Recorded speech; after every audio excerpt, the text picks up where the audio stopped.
the final word.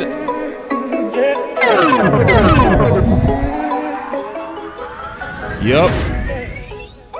It's the final word. And we have no other than Mr. Foster King in the building. How you doing, bro? The final word. I'm here, man. I can't wait. I can't wait to talk about it. A lot to talk about. Well, let's start talking about it now, man. What's the first thing that come to your mind after this disappointing loss to Green Bay, big dog? Embarrassed. Yeah. One word. Yeah. No other way around it. Yeah. So y'all came to the right place, man, because we will obviously talk about what happened. I think we got one of the best people to talk about that with. Foster King is obviously very legendary in the content community of the Dallas Cowboys. So we go talk about what now after we talk about what happened, right? So yeah, I can't wait to get into this myself, big dog. But first of all, I'm excited to do content with my boy Foster King. I want to say that first. Excited to do content with you, big dog. Thank you, man. It's been a long time coming. Been a fan of you guys' work. Love everything you do for the community. I'm like I said, I'm really ready to really just get some ideas out here. Let's go, bro. And see, I love that you said that. It's about the ideas we finna put out here, cause it's a lot to think through. It's a lot to debate. It's a lot to try to figure out, cause we got hit in the mouth, man. You know? Yeah. It just ain't no way around it, man. And everybody got to be humble, but we also, and to me, we got to be careful. You know, I talked about this yesterday. What I'm getting ready to say.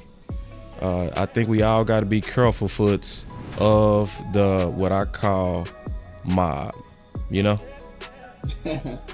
Yeah. Yeah, we got to be careful. You know? Yeah. Cause we mad. And, you know, people burn it down when you mad. We got to be real careful. This is a 12-5 team. You don't burn that down. You don't burn that down. Now you don't burn it down. But I'm gonna say this, boss. I don't think you run this back. Oh, I can't wait because I know where you going. Let's go. I feel you too. So we already on the same page and we ain't said a word, bro. I'm telling you. Ooh, I gotta hit the button. And the OC in the back is going down. Yes, sir. So we got Foster King in the house with the OC. OC, before we kick it off officially, what's on your mind, bro? Man, I'll tell you what. There's a time and a place where you must make changes. That's all I can tell you. It's gonna be one of those shows. Yeah, listen. We all feeling it, and we ain't talked. None of us talked about this. It's gonna be some change. We got to figure out what that's gonna be. So y'all sit back, man. Y'all relax. Y'all already know the final word got you, man. With special guest Foster King. Let's go.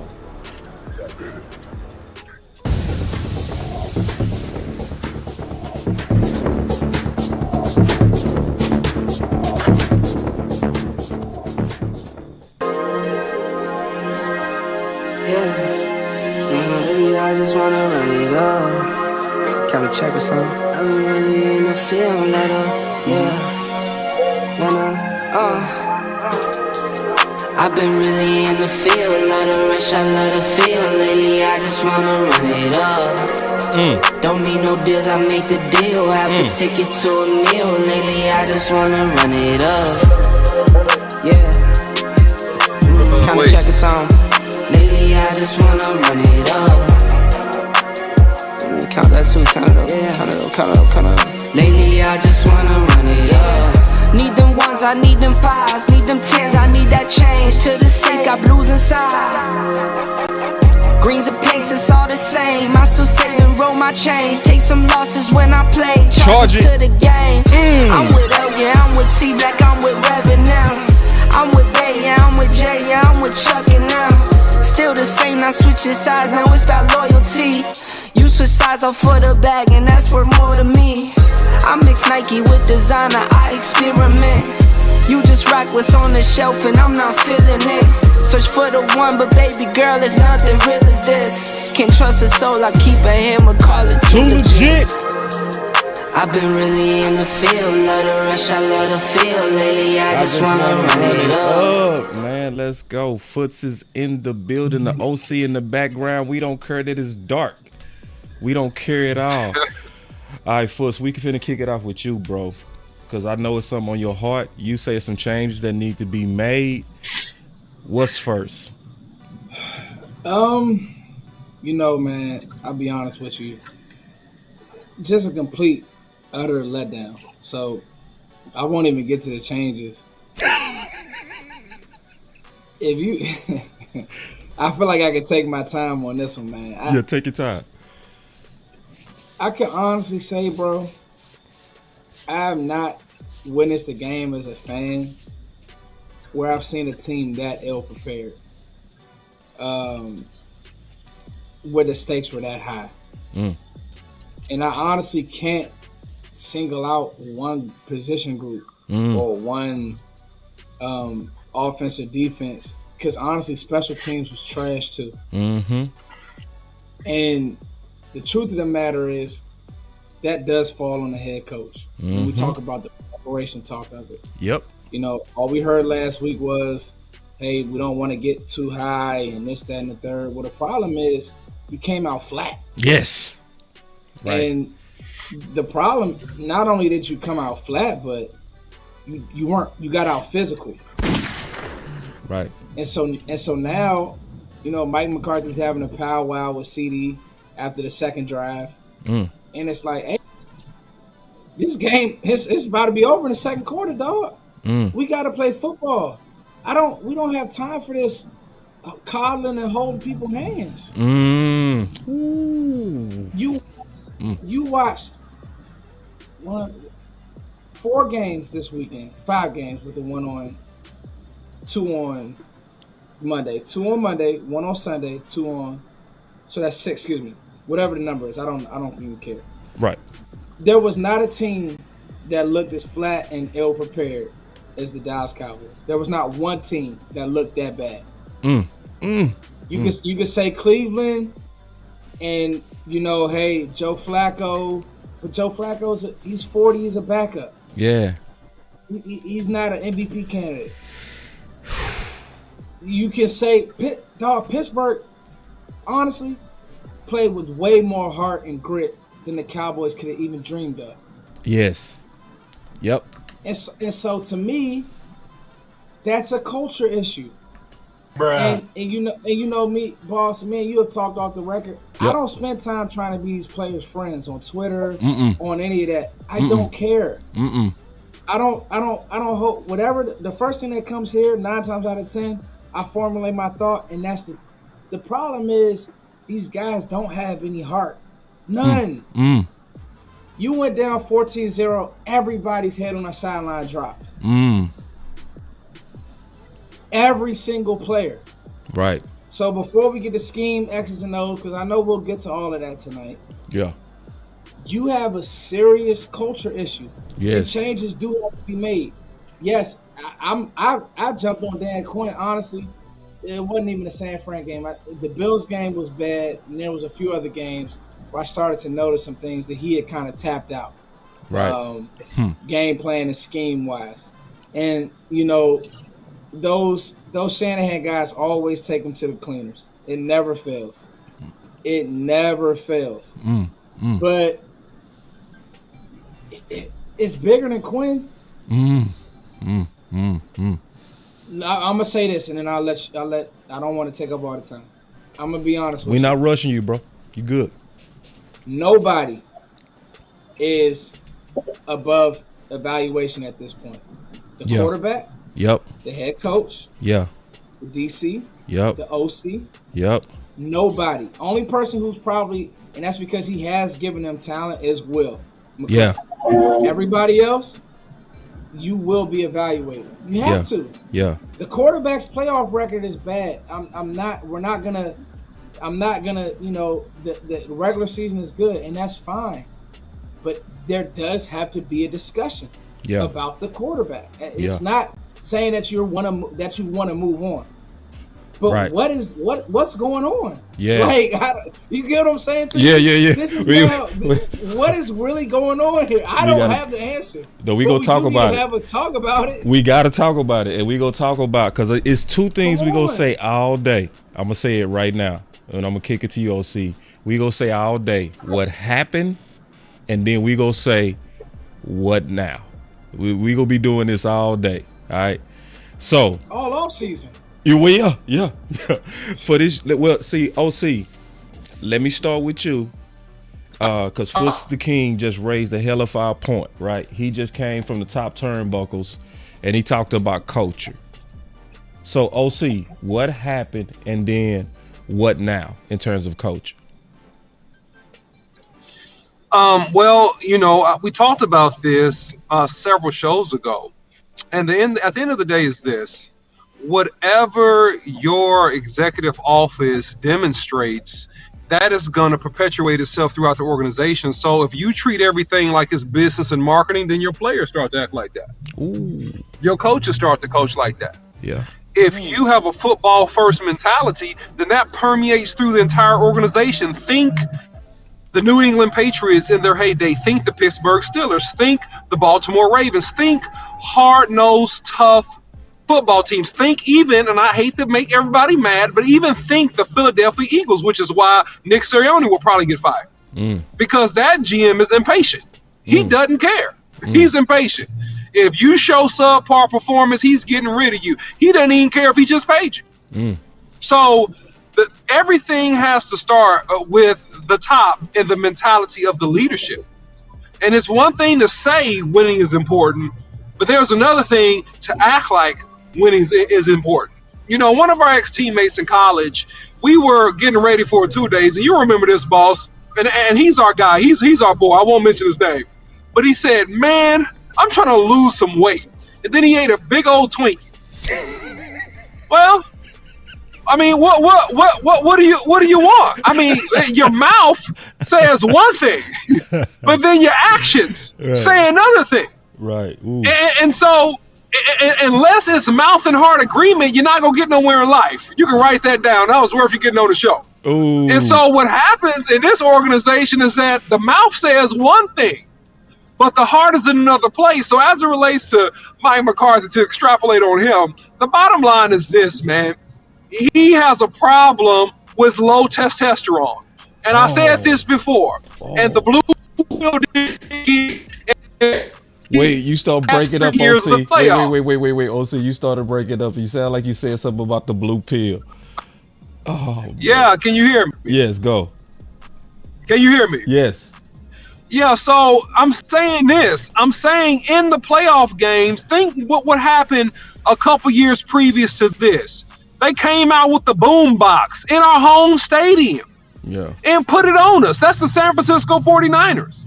Right. Then we played the 49ers at home, lost to them because of various reasons. Then we have this flat performance versus the Green Bay Packers. Yeah. So, I mean, the first time it's a fluke. The second time, you're lucky. The third time, you're consistent. Mike McCarthy has consistently ill-prepared this team in playoff moments, him and the whole coaching staff. So that is something that you're going to have to address. And if you're going to go to level, it's something you're going to have to address sooner rather than later. And I don't care if you won 12 games in the regular season. I don't care. I can care less. I don't care how many games you won. I care who you beat. And every plus 500 team that this team faced, we struggled or lost against. I believe the only one we beat the Detroit barely. And we beat the Seattle Seahawks barely. Everybody else we lost to. So there's a precedent of beating up on weak teams and not being able to pull through versus tough teams. And when you get in the playoffs, are you going to play as good teams? Yep. Are you going to play as the best teams? Are you going to play as the best coached and best prepared teams? And so the Cowboys have shown repeatedly through the culture, through the coaching, and through the preparation, which is weak. It's not tough enough. And you're not demanding the best out of your best players. And in the game of inches that this NFL league is now, that, man, if you don't get the best out of your best players, man, you don't have a chance. And that's where the Cowboys are. I'll pause. Man. All right. So I'm gonna start from the top to answer that question. What happened and then what now? Right? So to me, what happened, it was a couple of things. First of all, I feel like we have a Hollywood culture, right? And that Hollywood culture, in my opinion, affects our discipline. You have to be focused even off the field on the little things and keeping football first and keeping distractions away from this team. That's one. And what we saw all year, I don't care what nobody say. And matter of fact, what we've been seeing since Mike McCarthy has been here is an issue with, first of all, details and discipline. I think that comes from the culture of the Dallas Cowboys. So that's first. All right. That's the first thing that I believe that happened. Number two, I'm seeing a pattern, and that's where I'm going, where I believe Foots is going, and where you going, I believe, too, OC. There's a pattern also with Mike McCarthy. And it's a pattern with Mike McCarthy that goes back to, in my opinion, even all the way to Green Bay. I see a pattern that when we start getting, or teams start gaining momentum of us, he does not know how to turn that faucet off. He doesn't. And I've seen that consistently with him. And he does not, I think he also has a pivotal flaw that I think we're going to need to take us to that next level. I don't think he's the guy that's the great motivator. I don't think he's that guy. Because we came out flat. Remember, he talked about it. I saw him nervous, right? Where you saw it as a coach, do you have the skills to bring them out of that? Is it your speech? Do you need to flip over a table? What do you do to get their attention? And you not that guy in those situations. So every time it starts snowballing, he doesn't turn it off. We saw this even with Green Bay when they was 15-1. They got knocked off by the New York Giants, right?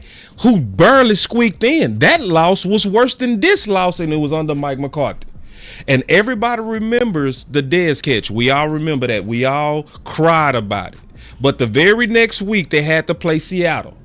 And they had that game. They was up big in the first half. And what happened? Seattle started going back, and they're roaring back, and that momentum was going.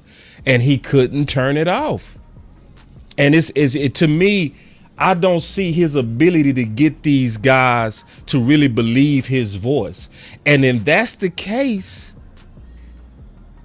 to be honest, to take the next step, I think we got to look elsewhere. That's my answer to what now. So, and then the what now is important because of this. I would say probably in the last 50 years or even 100 years, we have not had a candidate pool this rich. So what now? Get on the phones, Jerry. Y'all need to be interviewing some people to make sure Mike McCarthy is the guy that you think he is, to try to get us over that hump. Because right now it's looking like he's not. What's your thoughts on that, Foot? Yeah, I mean, dog, I'll leave the player's name.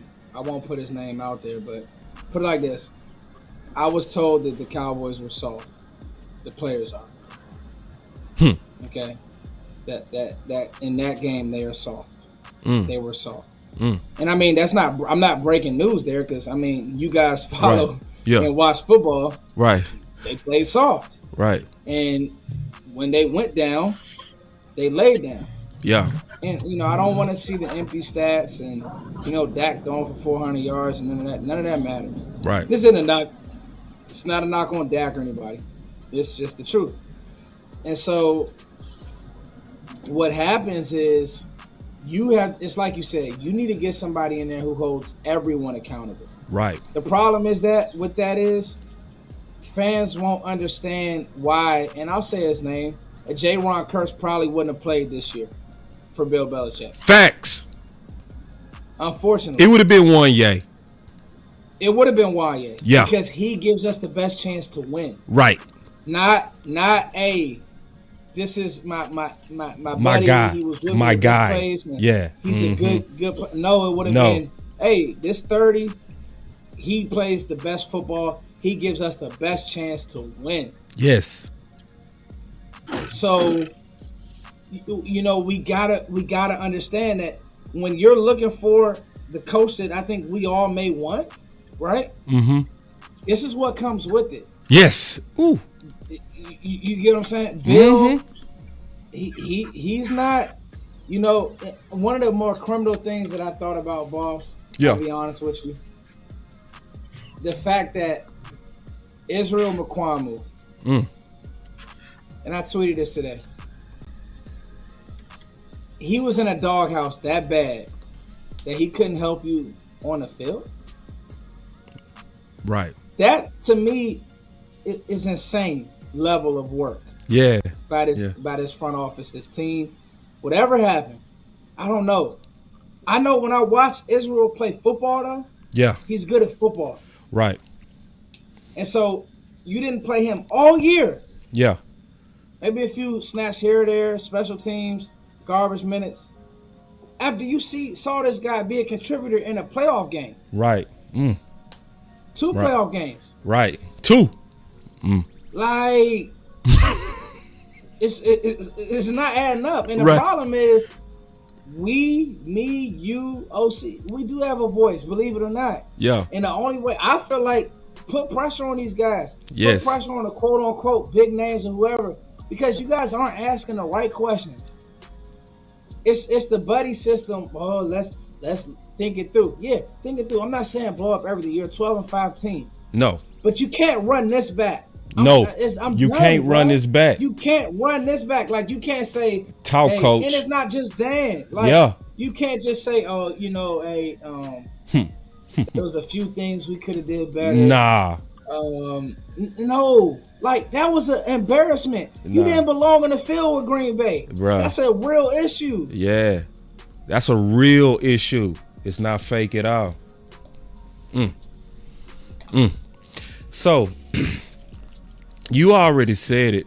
My top candidate, this goes into what now? To me, Belichick is my absolute top candidate. To me, it's not close. And to me, it's easy, Foots.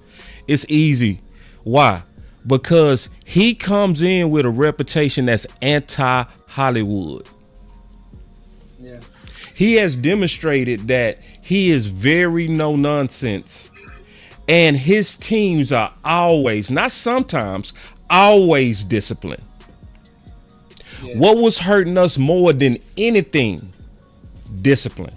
So I was talking to Jesse Holly, and I asked Jesse Holly before. I said, Jesse, since you play for Dallas and New England, what's the biggest difference? He said football is absolutely first in New England. He said you have to first, before you agree to any third-party events to where you can make some side money, you have to get that approved before training camp. If you do anything outside of what you've already pre-scheduled, you're getting punished because football is first. And right now, he is, to me, the best chance and has the skins on the wall, OC Foots, to have the cachet to come in here and say, Michael Parsons, you not doing a podcast if you don't have the discipline to not give teams bulletin board material. If we got a problem with that, I'm going to have a problem with you, and I'm going to set a major example out of you. What's your thoughts on that, OC? And I'm going to turn that to Foots. Yeah, man. I mean, at the end of the day, we know what the solutions will be, but the issue is, will the Cowboys listen? Will Stephen Jones humble himself enough as the heir apparent to take the engineer, the accountant mind off of this thing and understand that he doesn't know football that well? He doesn't understand the game that well. He understands how to balance a budget sheet. He understands how to stay underneath the cap and be manipulative with that, and that's great. Kudos to him. But in terms of football personnel decision and chemistry, he does not have that pulse. So will they give control? Because you're going to have to give up control. You can't have your cake and eat it too. You're going to have to give up a degree of control. and degree of you taking a little bit of the back seat to a superior football mind in order for you to get the type of coach in here that can drive the environment so you can be successful. So the question is not, are the candidates out there or can the Cowboys actually get them? The question is, will the Cowboys actually humble themselves enough to make the right decision and put the person or people in place to do the job that needs to be done with this team? Because it's unfortunate. You got the pieces. You got a lot of talented people on this team. And to be honest with you, the talented people, a lot of them are not playing tough enough. And they're underperforming and just making mistakes that they just should not make, being Pro Bowlers. You know, just things like that. So that's my feedback, boss. Yeah. What's your thoughts on that, on like Belichick, Foots? Oh, I mean his attention to detail. I mean, dog, he made. Let me tell you something. All of his guys fail wherever they go because they can't survive without him. Ooh. He's the one about. I coach youth football. I'm a nut when it comes to this game. I don't get enough sleep because I'm paying attention to details, little things, body names. Belichick he's a militant guy. He's literally from Annapolis, Maryland. I mean, he was born in Annapolis area, went to Navy or whatever. He don't play that. He made all his coordinators. They had to write out every play every year, every play in the playbook, because he wants to know that you know what's going on. I don't even think Mike is in the defensive game plan. He probably just give it to Dan and don't even question nothing. And you can't be like that. You have to make coaches uncomfortable. Saban, Belichick, those guys don't care.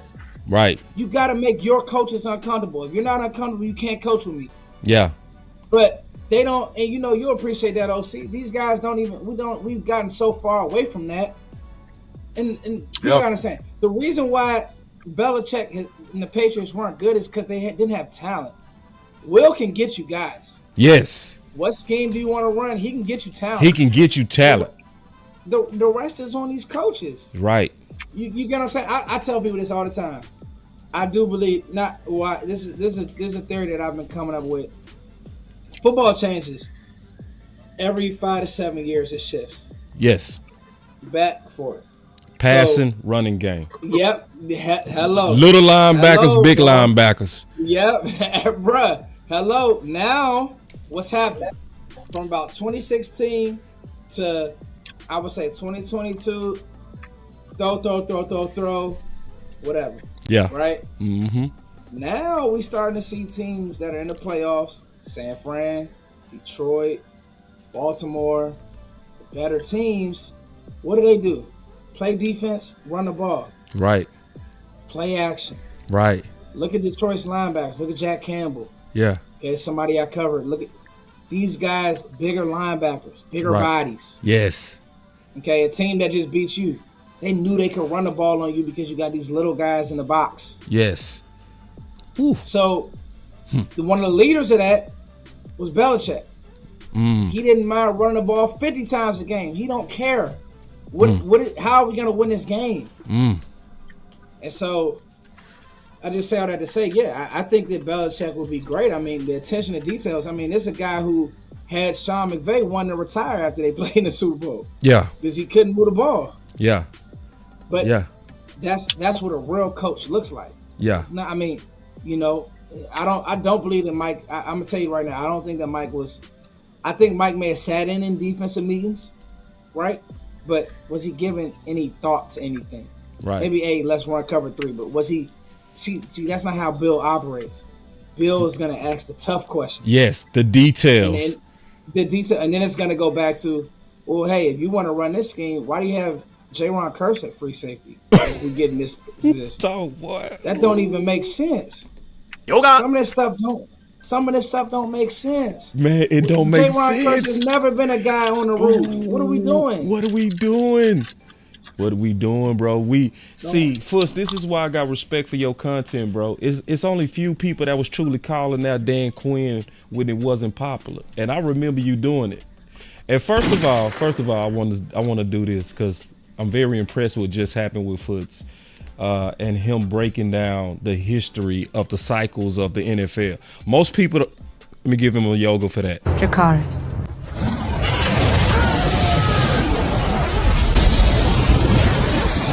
That's big boy analysis right there, man. I really appreciate that. You know, just talking about the cycles and how we got behind the cycle. We went out there and we tried to force big nickel and big dime against teams that already put on tape that they was go counter that by going right us with the run game. So Dan Quinn, it took us too long to really start really banging on him. You know what I'm saying? So let me ask this question with Dan Quinn. All right. This gonna probably be quick. And we going to UOC. What happened and then what now? Yeah, so what happened in this game is he had 6 corners and I believe, over 75% of the plays. And I'm guessing it's a range, and it was like 75%, 80% of the plays. He had 6 corners. And so when you got a team like Green Bay with a physical running back like Aaron Jones that's committed to running the ball, and they systematically ran the ball down your throat, right? And then when you sold out in blitz, they beat you. So at the end of the day, man, that's what happened, okay? And the reality of it is this. And I don't know, and I've said this before, I don't fully know Dan's decision-making ability, right? With some of these players they got rid of, like Evans, a physical linebacker that actually can plug a B gap. Why'd you get rid of him? I mean, obviously the marijuana thing, but did you have to cut him? No. Why did we get rid of Quinn Bohanna? Why did we get rid of him? Why did we get rid of Ridgeway? And so because nobody else could stand up in 2 gap. Nobody else could take on 2 blockers and beat them but Hankins. Okay, and so Hankins not being himself, missing games, you're slanting your defensive front, you're getting washed down. You got my guy in there, Marquise Bell, playing middle linebacker. Yeah, he's great going east to west, but I mean, being in there against 330-pound linemen, man, that's just not going to work. So the issue is that you got outmatched, and you never proved that you could stop a team from running the ball downhill at you all year. You never proved it. And so they knew coming into the game that we're going to run this ball down your throat. We're going to control this clock and tempo, and we're going to throw the ball when we need to throw it, and we're going to take advantage of you when you overcommit and you try to blitz. And that's what they did. And besides the defensive huge plays that they made versus Dak, I mean, the rest is history. So that's what happened. Dan Quinn is creative to a fault, and he believes that athletes, a variety of athletes, can overcome sound principles. This is my assertion after just watching tape and kind of doing a little bit of my own analysis. And I think that Dan Quinn has to understand, if he's going to stay here, that you have to just be sound. You have to be fundamentally sound with the proper players, with the proper pedigree, playing in the proper places. Maybe he comes back and makes it, but really, I think Dan Quinn probably ends up leaving. Because he's still a hot topic in terms of head coaches or, a new DC somewhere. So he probably ends up leaving, right? So at the end of the day, you probably get a new defensive coordinator. So I think that's what ends up happening now. Right. So I keep seeing a lot of people believing that Bill Belichick not coming here. I guarantee y'all not keeping up with the tea leaves on this to even think that. Bill Belichick wants to be the coach of the Dallas Cowboys. I'm going to say that again because I know a lot of people not keeping up. Bill Belichick wants to be the coach of the Dallas Cowboys. I went through this heavily yesterday. So maybe you need to go watch that show. I ain't going to go through the whole thing. But Mike Florio made an epic case when he was talking to 105.3 The Fan. And he said something that a lot of people miss. He said that New England took notice of how much he was going on and on and on and on and on about the Dallas Cowboys. Okay, in his press conference. And it was something that he does not do. But it was also something that was in his press conference that you got to take notice to. I'm going to play it, all right, and then we go talk about it. It's only about 3 minutes, all right, and then we go get into the next topic of what now and what happened. But listen. They've been good for quite a while. And, just like made a few few adjustments the last year, but Jerry, Steven, put together a great organization, and Mike, has kind of evolved things a little bit this year with offensively with his role in it, and Dan does a great job. Their defense, which is once again near the top of the league in a lot of categories, most importantly points, and Bones does a great job with the kicking game. They're very aggressive. Best returner in football, and so it's a well-balanced team. I think Coach McCarthy's done a really good job of balancing the team out. They obviously have some great players down there. 8 guys in Pro Bowl last year, most in the league. It's been kind of their history. They've always had a lot of very, very good, high-profile players. Going back about as far as you want to go back. Maybe not quite to 1960, but not too long after that. That dude said maybe not to 1960. So he basically been watching the Dallas Cowboys back to 1960, but y'all acting like he don't want to be here. Y'all better keep up with the content creators. We telling you right. And so they've got a lot of firepower. They could run. But Foots, watch when he talk about curse. I want you to peep something. Watch this. The ball, done a good job with the running game. Leads the league in touches. He's got a lot of carries. Lamb is, dynamic. I mean, he's great receiver. Obviously, we had problems with him 2 years ago, 3 years ago, whatever it was, 2 years ago. Cooks is an explosive player. We got a really good offensive line. So we're good on offense, and defensively, the front's very disruptive. Parsons obviously is every stat you could want. Tackles for loss, pressures, quarterback hits, sacks, you name it. Say, what did Foot say? What did he say? The attention to detail. Notice how he naming names. He not saying positions. He naming them dudes' names. Lawrence, Osa, when they got a disruptive front, and they play. Ain't he, bro? Hey, Foots, this is crazy. They play a lot of guys similar to what we saw last week at the Jets. They roll those guys through. They have good depth on the defensive line, and a lot of experience in the secondary. Steph, Hooker. They moved Bland outside. We've got Lewis back. God, he was hurt first part of the year, preseason. Didn't play against the Giants, but he's back in there now. So pretty experienced in the secondary. But bro, he talking like he our coach, Foots. He talking like he know us that well. This is actually a good find, boss. I didn't even watch this press conference. I got you, bro. I got you. Man, it get crazier, Foots. Watch this. And obviously Van Der Esch, really good middle linebacker, real smart guy, runs the defense, has a lot of range, a lot of size, a lot of range. Really athletic kid, smart kid, versatile, does a lot of things for him. Plays in the deep part of the field, plays linebacker, plays on the edge of the defense, and I do a lot of different things with him. And I know Coach Quinn has a lot of has had a lot of praise for the flexibility of their defense, and I think you can see that they do a number of different things with some guys like Curse and Van Der Esch that are, and Parsons. Start with Parsons, but Parsons, Van Der Esch, Curse, guys that are versatile that can play different spots from on the line of scrimmage to off the line of scrimmage to even in Van Der Esch's case and Curse's case, in the deep part of the field. You can see those guys in the deep part of the field. You can see them on the line of scrimmage, which is pretty unusual. Pretty unusual. See, wait.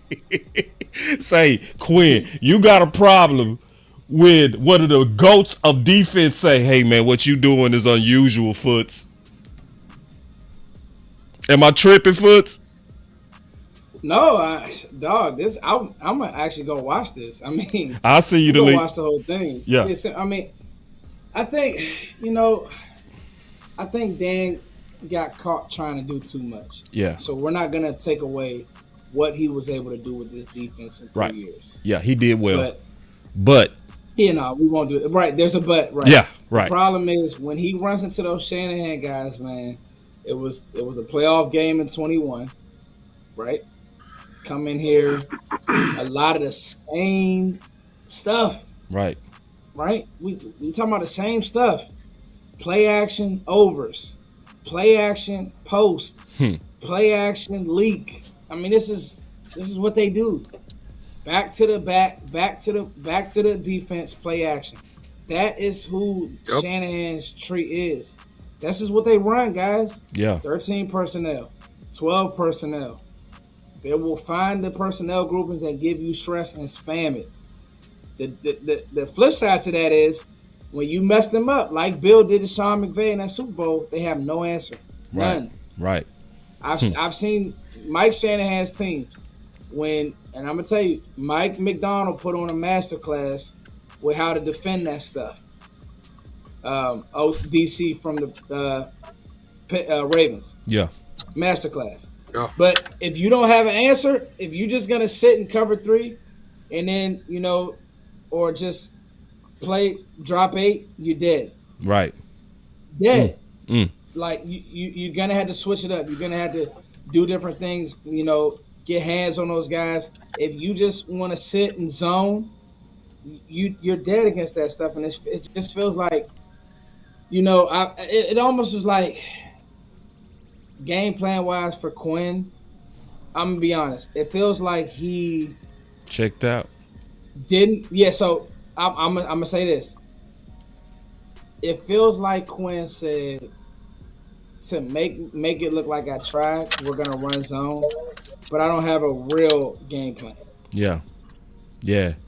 So we'll do something. We'll run some zone. We won't run our normal cover 3 man stuff. And it's like, dog, if that was the case, I would have rather you just kept getting their face and play man. Right. Versus yes. Yeah. You running drop 8 with drop 8 with Curse. Come on, bro. What are you thinking about? Right. What did Belichick say? Unusual. Unusual, Foots. Come on, bro. Like he can't run. Come on. Right. His movement, his hips are shot. He can't run. He an older guy. Yeah. Them dudes fast. Dobbs and Jaden Reed, those guys can run. Yeah. Yeah, man. Yeah, man, Foots. I feel you, bro. So we gotta talk about something. We gonna move off the coaches for a second and start talking about some players that everybody gonna be talking about for the next 6 months. Same question. What happened? What now? I'm starting with you, OC. Yeah, man. I mean, what happened is that, Dak played atrocious in the first half. And in combination of that, Mike McCarthy didn't help him. Because the pick 6, that everybody knows they like to run those slants, man. Everybody knows that. And you got to give a variation in the playoff of a different look. Quick slant to CD. Okay, got it. 3-by-1 personnel set. Okay, got it. They know the Cowboys like to run that. Now, it's on Dak Prescott to let go of that football. It's on Dak Prescott to check out of that play and see and identify and see the bait right there. Yeah. But he didn't play well overall, man. He didn't. And so what now for Dak? I think that, either one or two things is going to happen. They're going to double down on Dak and pay Dak this preseason. Are they going to say, hey, they're going to do what they did his rookie year? Hey, man, prove it. We're unhappy about your play. We know we have a no trade clause. We know that it's nothing we really can do with you right now. And so play it out and let's see what happens this year. That's what I think happens with Dak. But I'll say I'm not sure if Dak is the quarterback to lead the Dallas Cowboys to Super Bowl. Wait. I'm not sure. Whoa. I'm not sure. Whoa. Yeah. Wait. Yeah, man. Yeah. Everything is subject to evaluation. As my man Puster King said, everything is subject to evaluation. Pause for one second. Because you finna get hot, and I can't wait to hear it, but they burning us alive. First of all, Futston got 500 people up in here, bro. What's going on? It's 552 people in here with 189 likes. I know Futston brought about 400 of them people over here, man. So all of the people that's here for Futs, I'm going to tell y'all know what to do. hit that like button, man. Don't be acting like y'all don't know protocol. You understand? Y'all hit that like button. Hey, boss, are Yo. y'all still on Dak? I had to go check on my son real quick. Y'all still on Dak? Yeah. But Okay. the OC wasn't finished. We finna go at. Oh, my bad. No, you good. You good. You was just right on time. We was just taking a light break, big dog. You know what I'm saying? Because these boys is burning us alive. We got 500 people in here and only 189 likes, man. They out here tripping on us, bro. And I know it's you that brought all these people up in here, man, bro. We usually around 400, stop. man. It's 500 up in here. That's Stop it, foot. That's that. Yeah, I ain't even market this heavy. Next time we gonna send it out a week early. But go ahead, OC, man. I ain't mean to cut you off because you was starting to get spicy on us, bro. We want to hear this. Yeah, man. I mean, listen, man. There's an element in the NFL that good is not good enough, and even very good is not good enough. You know, when you go back and you look, and I did this. You look, Dak is a very good quarterback, and this is no shade on Dak. Dak is a very good quarterback. This is not shade on Dak. I said Super Bowl. Because when you go back and you look back at the last 20 years of the Super Bowl winners, Yeah. you can even go back 30 years. I actually did this. You'll see a pattern. Okay. You'll see that the Super Bowl winning quarterbacks were probably the best quarterback in the league that year. They're probably the best quarterback in the league that year. Now, there are a few anomalies. So, and I'll lay out 5 quick things and I'll stop because I can go a whole hour on this. So I'm going to condense this down, okay? And then we can actually go back for further deliberation. You gotta be probably the top quarterback in the league, right? God, and Dak is one of them. Okay. To win, no, go back and look. You can even do this, boss. As I'm talking, you can go back and just pull up the last 20 Super Bowl winning quarterbacks. Just pull them up. And you gonna say, your point is they was the best when they won it, basically. They was the best, man. They was the best, or you had an elite group on your team. In other words, you had an elite defense, you had an elite running game, or you just had more weapons. And third to that is you had the best coach. If you didn't have those things, you had the best freaking coach who just was smarter strategically, and he outcoached everybody. And he had good enough pieces and the best quarterback to get him there. And then fourth, you have the winning pedigree. These guys won at a high school level. These guys won at a college level. But a lot of people forget, Tom Brady, he was on a NCAA championship team in Michigan before he came to the league. He was a backup, but he was on a championship team. Yeah. He had that championship pedigree. Yeah, he had the nickname. Even though he was a... What is his nickname? Foots, I know you know. They called him the comeback kid or something like that. I know it was Tom Terrific. It was a few things. Yeah, it was a few things. Yeah, go ahead, though. See, you cooking, bro. I'm listening. Yeah. So when you look at this whole thing, and then you look at Dak. Oh, also here's 5. All the Super Bowl winning quarterbacks had at least, even Peyton Manning, he was like 500. He had a 500 record in the playoffs or better. Most of them were above 500. Dak is below 500. Dak only has 2 playoff wins in, I believe, 7 games, something like that. I'm not gonna let you do it, OC. I'm not gonna let you do it. I ain't gonna let you do that. No. Listen.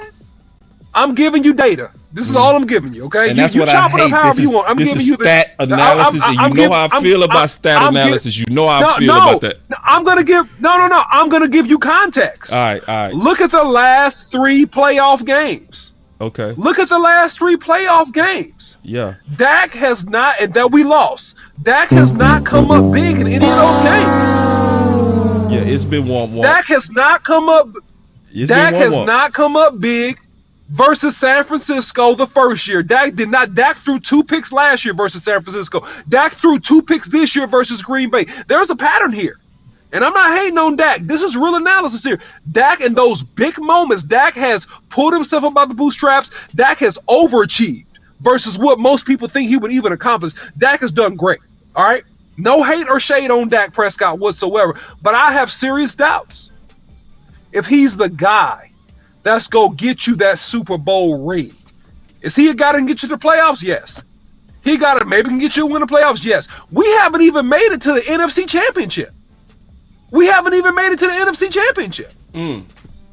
So, Man. what say you? Oh no, I'm going to Foots, and then I'm gonna finish. I got something to say about that.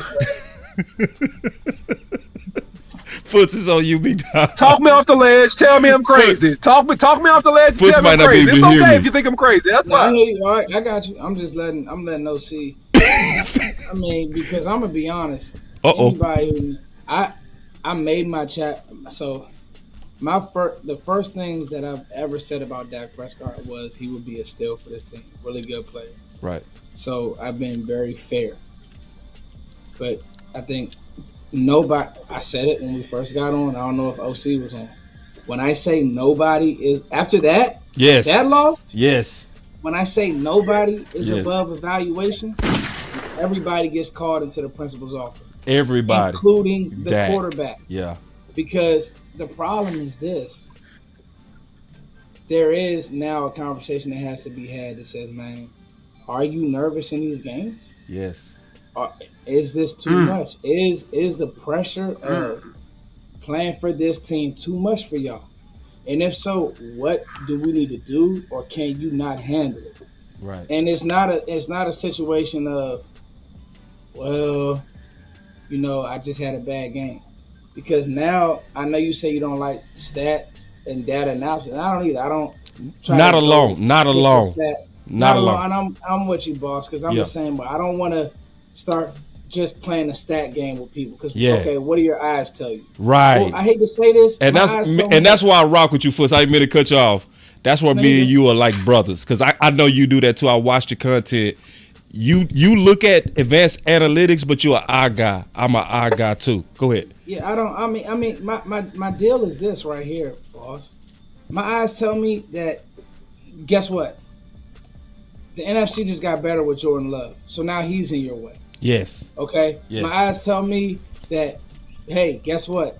C.J. Stroud is gonna go to Baltimore. May not win, but I promise you, Baltimore don't want to see C.J. Stroud. Yeah. I don't think that there's teams, playoff caliber teams, and it could be some of it has to do with scheme, right? But here's the deal. This is going to shock a lot of people because nobody has brought this up, but I'll ask the tough questions. Let's go. Scott Linehan. Okay, that's one. Ready? Jason Garrett. That's two. Kellen Moore. That's three. Mike McCarthy. Okay. That's four. This is now four OCs. This is now four. 1, 2, 3, 4. At a point, we got to say, is it the coaching or is it the personnel? This is why I said that and this is not, again, after you lose like that, dog, everybody come to the principal's office. Yeah. Come to the only thing that's gonna save those guys, CD, Micah, Tyler, because I'm telling you, those are the three that I'm building my team around. I hate to say it, Dak about to be 31. Even if you extend them, I'm not extending them too long. Just being honest with you. Damn. That's facts. You can't, bro. I'm building my team around CeeDee Lamb, Tyler Smith, Micah Parsons. How do we make sure that those guys are in the best position to play football for the Cowboys for the next 5 to 6 years? That's just what it has to be, dog. Ooh, I'm loving the final word today. Because agreed. Because at the end of the day, and the problem is when you now had 4 different OCs. If you bring in another OC, this is what I tell people about coaching. And I wish James was on here because I did want to. Me and him. I want to talk to him. I wanted James on his way. He on his way. Let me check on him. Go ahead. Because me and Law, we talk all the time. But I do want him to know that I'm not protecting Dak Holmes. I'm embarrassed by that loss. I'm asking everybody a question, a tough question, because at the end of the day, what I tell people about an OC, I don't know if you coach, but you know this.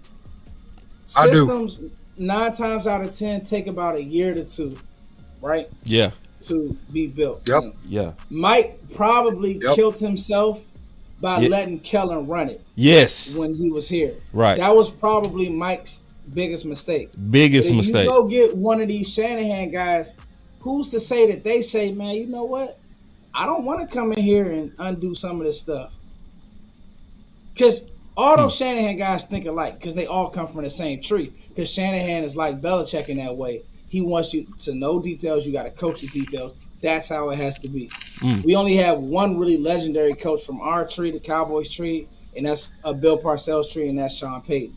But those Shanahan guys, they're all the same way. So I don't know if they say, he can't. And maybe they do. But, I mean, to me, this will now be your 5th offensive coordinator or some type of play calling role. At a point, we got to ask another question. Oh, And I'm not sitting here saying cut Dak or trade. I'm not. You just got to ask the question. You just got to ask the questions. Got dog. Let me tell you You something. got to. Let me tell you something. After the way you were embarrassed, my homie, chat box, everybody watching this, 500 people. Let me look, 600 people watching this. Damn it, I'm asking a couple questions. Right. I'm sorry. Like, we asking some questions, bro. Everybody. CD, why was your energy off? No, Pause. We gonna go to that. That's next. See, Fuss was ready to cook. We gonna go to that. And let me say something. And let me say something real quick, boss. Because hold on, real quick. Give me 1 second before you go. See, I gotta do one more button for the OG Fuss, bro. Because when you cook it, man, you know how I do, OC. Dracarys. Because he was finna go into CD Lamb, and we gonna talk about that. Oh, we gonna talk about that. That pouting. Yo, we gonna talk about that. Go ahead, OC. We gonna come back to that. OC, but that was cooking. Yeah, no, just real quick, because you mentioned about, like, you know, just mentioning stats. I don't look at stats to make decisions. I use my eyes, and the stats are a backup to what I'm seeing with my eyes. And what I see with my eyes, to be extremely direct, no bull crap. I'm not asking no questions. I seen you play tons of games. I seen you play. I've been around this game, played it, and coached it the last 20 some odd years. So look, your eyes get big in them big games, man. It's nerves, bro. Those nerves get a little out of control. You're a very good football player, but those nerves and them big games get a little out of control, and they cause you to make key mistakes, man. That's what my eyeballs see. And the stats just justify. Hold on. Go ahead, Foots. Go ahead, Foots. No. So, OC, I was about to ask you a question, not to cut you off. After that drive, right? We're down 7-0. Okay. I had a flashback, right? We're playing San Francisco, and Dak threw that pick to Michael Gallup. It was the same type of, it was slant, just quick game. And so he threw the same ball to Cooks. Now, Cooks did not fight for that football. I think that's widely, we can all agree for that as Cowboys fans. So that was right. Can't make that play. But to your point about the nerves, when things got goofy, right? And him and CD had their episode, and CD's in the slot, right? And Darnell Savage, who I follow very closely at Maryland, I'm in the DMV area. So Darnell Savage, he was a dog in Maryland. Yeah. And I'll never forget, earlier this year, Fred Warner robbed CD the exact same way that Darnell robbed Dak. So here's a play calling issue, and here's a player issue. Here's my deal right here, Coach, and I'm going to toss it back to you, OC. In that moment, this is what bothers me about Dak. Everybody in the building knew after that episode with CD, because it's all on the TV, you guys got to know that everybody in the building knows where the ball is going. To you, to me, you cannot throw that football at that moment. You can't. You cannot. You just throw can't. That. To your point, you can't. That's the point. And those are the moments that I'm just like, can't have it, man. So let me jump I'm in. not gonna force Go ahead though, because you was finishing OC. Then I'm gonna jump in. Yeah, I'm finishing. You got to be able to check play, check route. You don't even have to check the play. You can check the route. It's hand signals. Whatever signals you guys determine amongst each other, quarterback to receivers, right? Every offense has them. Check the route, man. You looking at that defense, check the freaking route. And Dak in my opinion, from what I've seen, nerves gets the best of him. And the best quarterbacks, and I'm talking about good not being good enough here. I'm not talking about Dak's not very good, he's not good. That's not the discussion here. I'm talking about good not being good enough to actually get that Super Bowl win. And I'm saying this. The best quarterbacks, the top ones, the best, they have uncanny composure. In big moment, Dak has that look in his eyes sometimes like, oh crap, this is the big one. Oh crap. And that right there, I've seen enough of it. It bothers me. Yeah. But go ahead, boss. I gotta say something real quick. First of all, shout out to Foots, shout out to the OC, because it's never easy to talk about Dak. I'm gonna say that right now. Yeah, no, and this isn't enough. And to even critique Dak, it's not. Because I'm noticing that because I know the character of the OC. I watch Foots enough to know the character of Foots. All right, nobody is hating on Dak. This is real. This is about putting the Cowboys first. And I'm gonna tell you, even if it's not now, there's gonna come a time to where it is gonna be a time to go at Dak. He's gonna age. He gonna lose it. It's gonna be a time, and it gets to a point where we have to be able to get ahead of it versus being behind it. So we got to be able to have these discussions. Number two, I want to say shout out to some people that's in the building. My boy CFT in this building, man. Appreciate it. My homie OG Rome. We got Landlord in the building. We appreciate all the content creators that came to kind of see us kind of go back and forth on this. But this is what I want to say in terms of with Dak. Dak, we can't help you, Dak, when you in like this. As much as we love you, we just can't, bro. It's just, listen, because now I'm not gonna put my credibility on the line, because now I'm gonna be on some Homer stuff, and I'm not. I can't say that this is first and then back you on a bad game. I can't do it, bro, and I won't do it. You know what I'm saying? You have to give us reasons to have your back, and you have to do it with your play. As much as with my heart I want to do it, right? Because I can't stand Romo Coat members and racists and all these other people that don't like Dak for dumb reasons. Dak, you did give them ammunition in this moment based on how you played. So let's keep talking and let's go deeper. We talking about what now? What now is this? Now look at the picture. You put I know. I see the picture. Okay, I just want to make sure. Look, he look, he's not here. Because we got to talk about how too, OC. Got to talk about how, not just what, but how. I want to, Yeah, I understand. And at the end of the day, look, man, I'm gonna say one last thing on this, and I'm gonna get to what you said. Dak proved the point when he played much better in the second half.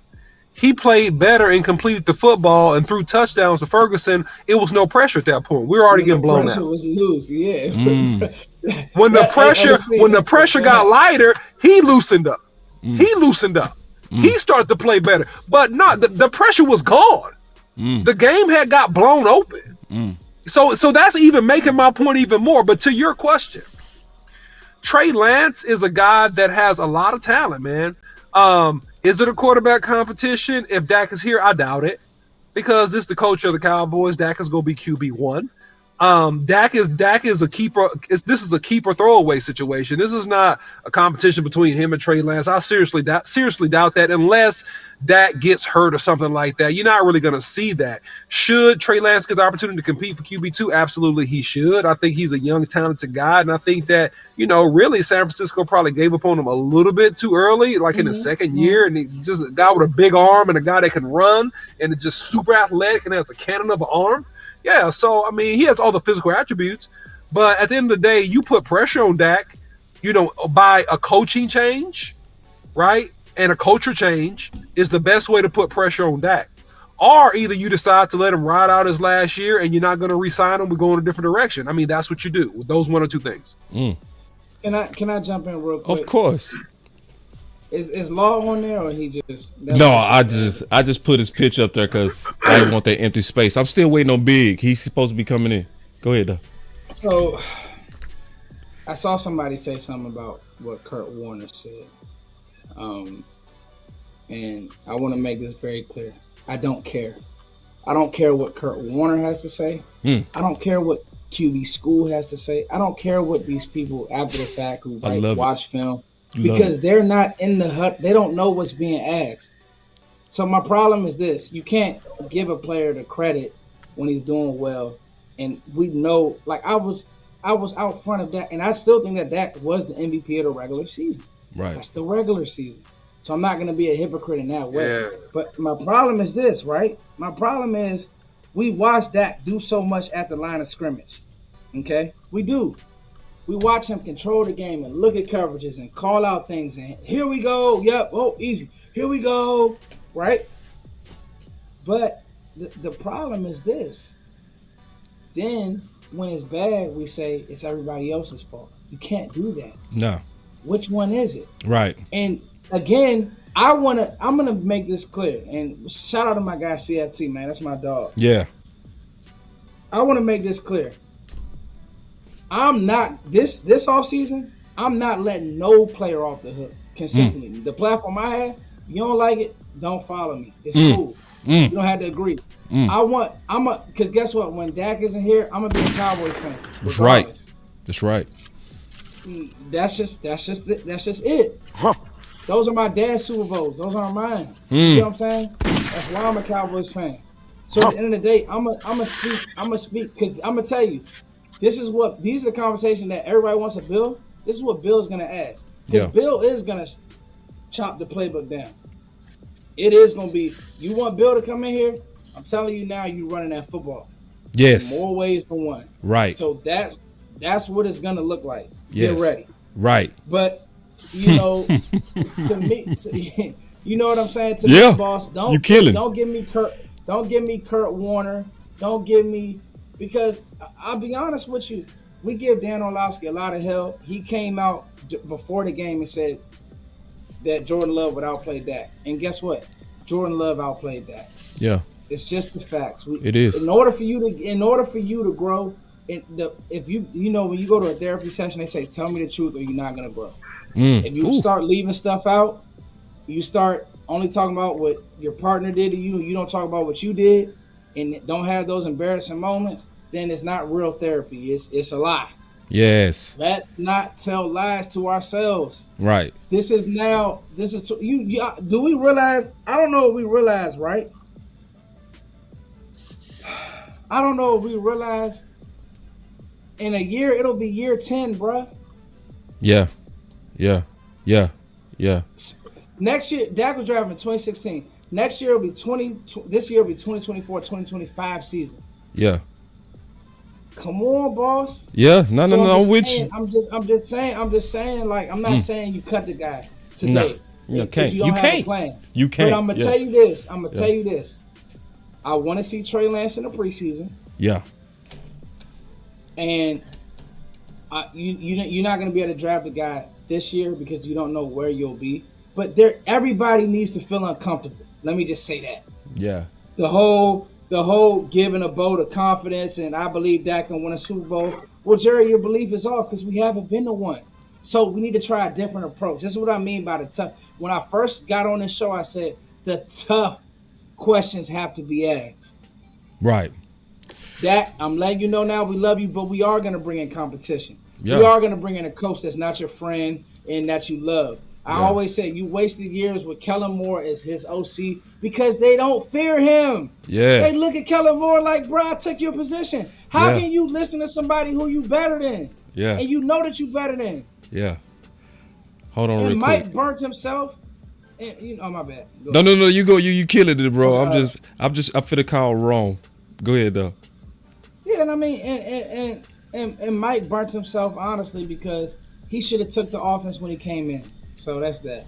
Yeah, my boy say, boss, you letting this ride?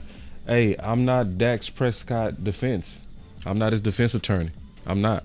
Like, how can we? Let me ask you this, boss. How yeah, can we defend anybody after that game? It's what are we I letting ride? can't. What are we Like, talking about? that's what I Come on, said. You I gotta respect give all of me y'all. something to defend, bro. Like, cause then I'm stepping into bopping. I'm not a bopper, bro. I'm sorry. I'm not built like that. Like, it's gonna come a time to where, you gotta say it, what happened in it. And if Dak said he played bad, why we gonna be over? No, he played okay. If his last 3 playoff games was bad, I can't get his back. I can't. You can't. You can't. And so, like, I also did talk about racism. I'm gonna say that because I want to be clear on that. Obviously, I'm not saying people that don't like Dak is racist. What I'm saying is there are certain people that don't like Dak just because he is black. Okay, I was talking about those people. I want to be clear on that. All right, but I want to have this conversation because we're talking about what now. What will be y'all plans as coaches to fix Dak? I'm gonna give mine. Right. I think you got to put more around him. I'm dead serious. I think you got to put more around him. So if you look, Foots, OC. So if he over there having this look like he had, because he did have that look, bro. I'm gonna keep it real. I saw Dak and I was looking at Dak. Thank you. OC, you know I'm gonna keep it real, bro. I ain't gonna never fake. You know that, right? I saw that look, bro. I didn't like that look, bro. I'm being honest. I saw it too. It came. I saw it. On, Foots. I'm not lying. I saw the look.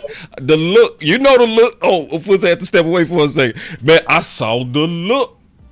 So when he has that look, OC, I think you got to be able to go around that. You understand what I'm saying? You got to give Dak so much that Dak can't mess it up. I'm serious. I'm dead. See, because listen, for those who want Dak to win it, stop asking for that. I think you don't put something on his plate that he might not have. Because the OC made a point. He said the guys who really won a Super Bowl was literally the best in the league. If Dak is not the best or playing as the best or playing on a super hot streak, I still want to win it even if he ain't hot. So my solution is you got to give him a better number 2. Better number 3. You can't play around with your run game. Don't come in there with what you came in there with. You don't come in there with that run game. Am I playing OC? Because I want to hear from the OC and Fuster King. I want you to tell me how you go fix that, OC. Fix him. Fix him. You just paid him. You extended him. How we go win with him? All right, so if I extend to Dak and, we got to win with Dak, it's like, and I want to go back to this, I gave several options in my critique. If you're not the best quarterback in the league, it's only one way you can win. There's 2 other ways you can win. Mm-hmm. A, you got to have the best freaking coach. That's just can scheme and prepare, which was Bill Belichick over the last about 20 years, all right? He just out-schemed, out-prepared, just better than you, all right? Now, the second way I can win is that I have superior talent in a group. It doesn't have to be everywhere. It has to be at least one group. My defense has to be shut down, like Brad Johnson when he won the Super Bowl. Like when he won the Super Bowl, okay? Like when Joe Flacco won the Super Bowl with the Ravens. Bro. Hold on defenses shut down. I'm sorry to cut you off. We getting greatly disrespected right now. It's 715 people watching, only 363 likes. Hold on real quick.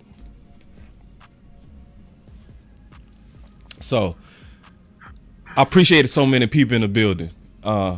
And one of the ways to kind of get this content out is to hit that like button. And I know a lot of people mad right now because we lost in everything. It's easy to get in your feelings and all that kind of stuff. But let's forget to do the basic things when you know you're getting good content from people like Fuster King. Listen, y'all, this is the first time I've ever done content with Fuster King and the OC, bro. This is a legendary moment, bro. Yeah. For real, this is a legendary moment. You got Duns in the building who just rocking, and I've never done content with Foots or the OC. And Big Game James still might show up. Law can't make it. So let's just hit the like button real quick. OC, I'm so sorry to cut you off, big dog. I know you was cooking. Go ahead. Yeah, no, it's fine. The number 2 thing that you can do is have a superior group on your team. And look at the Cowboys. What's the closest group to being a shutdown superior group? Is it the defense or is it the offense? Hold on. You pick what group is the closest to being absolutely elite unstoppable, and you make that group unstoppable if you have to win with Dak Prescott. And furthermore, adding to what you said, you're going to have to make sure that this offensive line is situated in such a way with tight ends, with the fullback, with strength at every position, and being able to have depth, enough depth that I can sub you out. If you tripping at guard or tackle, I can sub you out and have full confidence that guys will come to do a great job, because I have to be able to run the football. So when Dak Prescott eyes get as big as saucers, that's a small plate. Okay, that's a small plate. That's not a dinner plate. Small plate. If his eyes get that, I have to be able to say, okay, settle down. We fist to run the ball this drive. We fist to run the ball. Dak, hand the ball off. Dak, hand the ball off, G. Just hand the ball off. Calm down. Dak, complete a short pass. So how you settle down a quarterback is running the ball and giving him easy, simple passes to complete. That's how you settle him down. And we didn't have the ability. They didn't settle him down, though, OC. That play caller wasn't. They never settled him down. So then, can we really blame that? Yeah, we can blame. Yes, yes, we absolutely can. I ain't finna give him no pass. No, sir. Let me get off that. Yes. Go ahead. So in conclusion, for now, that's what you got to do. Go ahead, Foots. You got it, bro. How you go fix him, Foots? I mean, so this is actually a really good therapy session. Shout out to you, boss. Shout out to everybody in the chat. Shout out to 2i. Hey, 2i.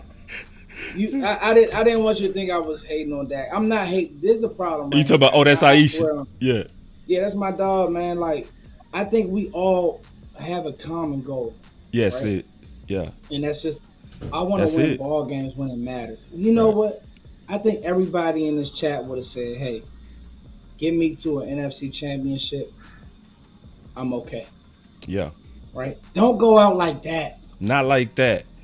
Don't go out. Don't do that. Because we got to ask questions of everybody. It's what it is. But come on, bro. Like, when you do that, when a team plays like that, then everybody is the team. Yes. And then they come to the podium and say, "Oh, man, I feel bad. I let the team down." Yeah, you did. You did. And Mike says, "Oh, certainly we're disappointed. That's not who we are." Well, okay, now I'm starting to feel like y'all don't care. And now I'm thinking, well, do we have to change? Because every year it's the same, we're going to say the right things. And hey, give Mike credit. He's not too high. He's not too low. He's not Nick Sirianni, doing stupid stuff after the game. He's not that. But the problem is you're now losing the same way over and over again. So to get back on course, how would I fix that? Well, number one, again, we talked about it, boss. Run game. Run game. A conscious effort. Everybody told me, "Oh, don't draft Jahmyr Gibbs in the first round." Why? This is what bothers me about draft community, and they always try to be right, and they always Facts. They want to fight me, and they want to be first. Or they want to be, and I'm like, hey, cool, but then they start talking about value. Well, the chart says the value for the back just isn't there. Okay, cool. Well, guess what? I'm watching Jahmyr Gibbs game 1. This isn't even a playoff. I'm watching him game 1 make a difference against one of the best defenses in the league in Kansas City. Okay, so if you're going to give me the value isn't right, then make sure you keep that energy when Jahmyr Gibbs is in an NFC championship, because the value was right for Detroit to say, "Hey, we're going to trade up for Jahmyr Gibbs." Right. Like, but when I said it, "Oh, you just got rid of Zeke." Why would you draft a running back? Because you don't draft value. You don't look at what the You look at value player. says. You look at the player. Right. What did the player do? Right. What do your eyes tell you? Yeah. I watched Jahmyr Gibbs with no weapons, him and Bryce Young with no weapons on the outside in Alabama, keep that team competitive in the SEC. Right. That's good enough for me. Okay? So this is so not to go on that rant, but you got to get back to run game. I've said I'm a draft guy, a guy like Blake Corn. Somebody who's going to get downhill. You need another back to help Tony. I would honestly bring Tony back. I don't know how fans feel about that. But you need two backs that you're going to say, no matter what, I'm handing the ball off to these guys, and you're going to have to deal with it. Period. Number two, and most importantly, you have to get Dak back to the back play action. Back to the defense play action. I thought late in the year we fell in love, and Philly did the same thing. I don't like when offenses just run gun. You know, they show that little mesh point, but there's like, okay, is it an RPO? What are you reading the defender? What are you doing? Because the problem with that is there's no real threat of a run. So now when you look at Green Bay, some of their wide zone and some of their split zone looks, there's a real threat of a run. So now your linebackers have to be honest. Green Bay's linebackers didn't have to play us honest, bro. Yes. There was no real threat of a run. We don't run the ball well out of our gun looks. Right. So there's no real threat of a run. So we're not a real heavy RPO team. So they're not RPOing. It's not a run pass option. So the fake and all the stuff you're doing, this is like detailed work that I'm looking at the film. It means nothing. Why are you even showing that ball? And the schemes don't really matter. The schemes are stale because of that. So you need to go back to, you absolutely have to go back to the defense play action. Right. You got these tight ends. You drafted Schoonmaker over some guys I probably would have taken, but you got them. I like some things that Schoonmaker does. I really do. I think he's actually a really physical blocker. I do. Yeah. And I mean, I don't know why you would draft that in the second round, but they did, whatever. But right. Get to some of those personnel packages and throw him the ball. And also, honestly, I think that, you know, for everybody who didn't like what Hunter Lupke did in the Miami game, I think that Hunter Lupke adds a different element to the run game. Yes. And so maybe some of that stuff in living there and dying there. One thing about it, and the name we haven't brought up is Vrabel. But Vrabel would be fine living that way. Vrabel got Ryan Tannehill to an AFC championship. He'll figure it out. But I think these bells and whistles on offense, all it's doing is when we get into these big games, it's hurting us because we don't know how to, like, we just don't look good, bro. Like, there's no other way around it. We don't look good. Yeah. Like, there's no other way around it, bro. We get tight and we don't look good. If nothing else, give me a head coach that's going to say, dog, we're going to ram it down these folks' throat. Right. Vrabel did that for years with the Titans. Yes. So hold on real quick, man. My buddy Am say hit that like, share, and subscribe to all these channels. I absolutely agree. Because first of all, like I say, this has never happened. This is a collab that's been due, right? Everybody, I've been getting requests to do work with Foots for like years, right? So it's just we both been busy. And let me tell y'all something, man. It's a whole lot of us as content creators that want to do work. We be busy doing our own work. You know what I'm saying? So it take time sometimes for us to organically come together. But when you see this come together and you see this type of magic that's happening between all these great content creators, reward everybody with some likes, some subscriptions, right? Yeah, and follow these people, man, because you can trust these people. These people are saying some hard truths that's not easy to say. Not easy to say at all. So hit the wrong button, bro. God dog. Hold on real quick, man. I hate this, man. I swear to God, y'all doing too much. But I want to say something real quick, boss, while you get that together. Yeah. Is that, man, shout out to Footsie King, man. Great football mind, man. Enjoying doing the show with your big bro. So I really do appreciate the opportunity. It's better than I thought. Yeah, man. Yeah, man. Really good. And I want to bounce off of just a couple things that you mentioned when Mike McCarthy just was like, hey, you know, that's not who we are. You know, no, Mike, that is who you are. You've done this the past 3 years. That's like if every time you get upset, you haul off and hit somebody, you say, that's well, I'm not who an you angry are. person. No, yes, you are. You are an angry person. Every time you get mad, you hit somebody. I mean, that's who you are. That's who you are. are. So the reality of it is that is who you are. So that's a lie, Mike. You know, that's who you are.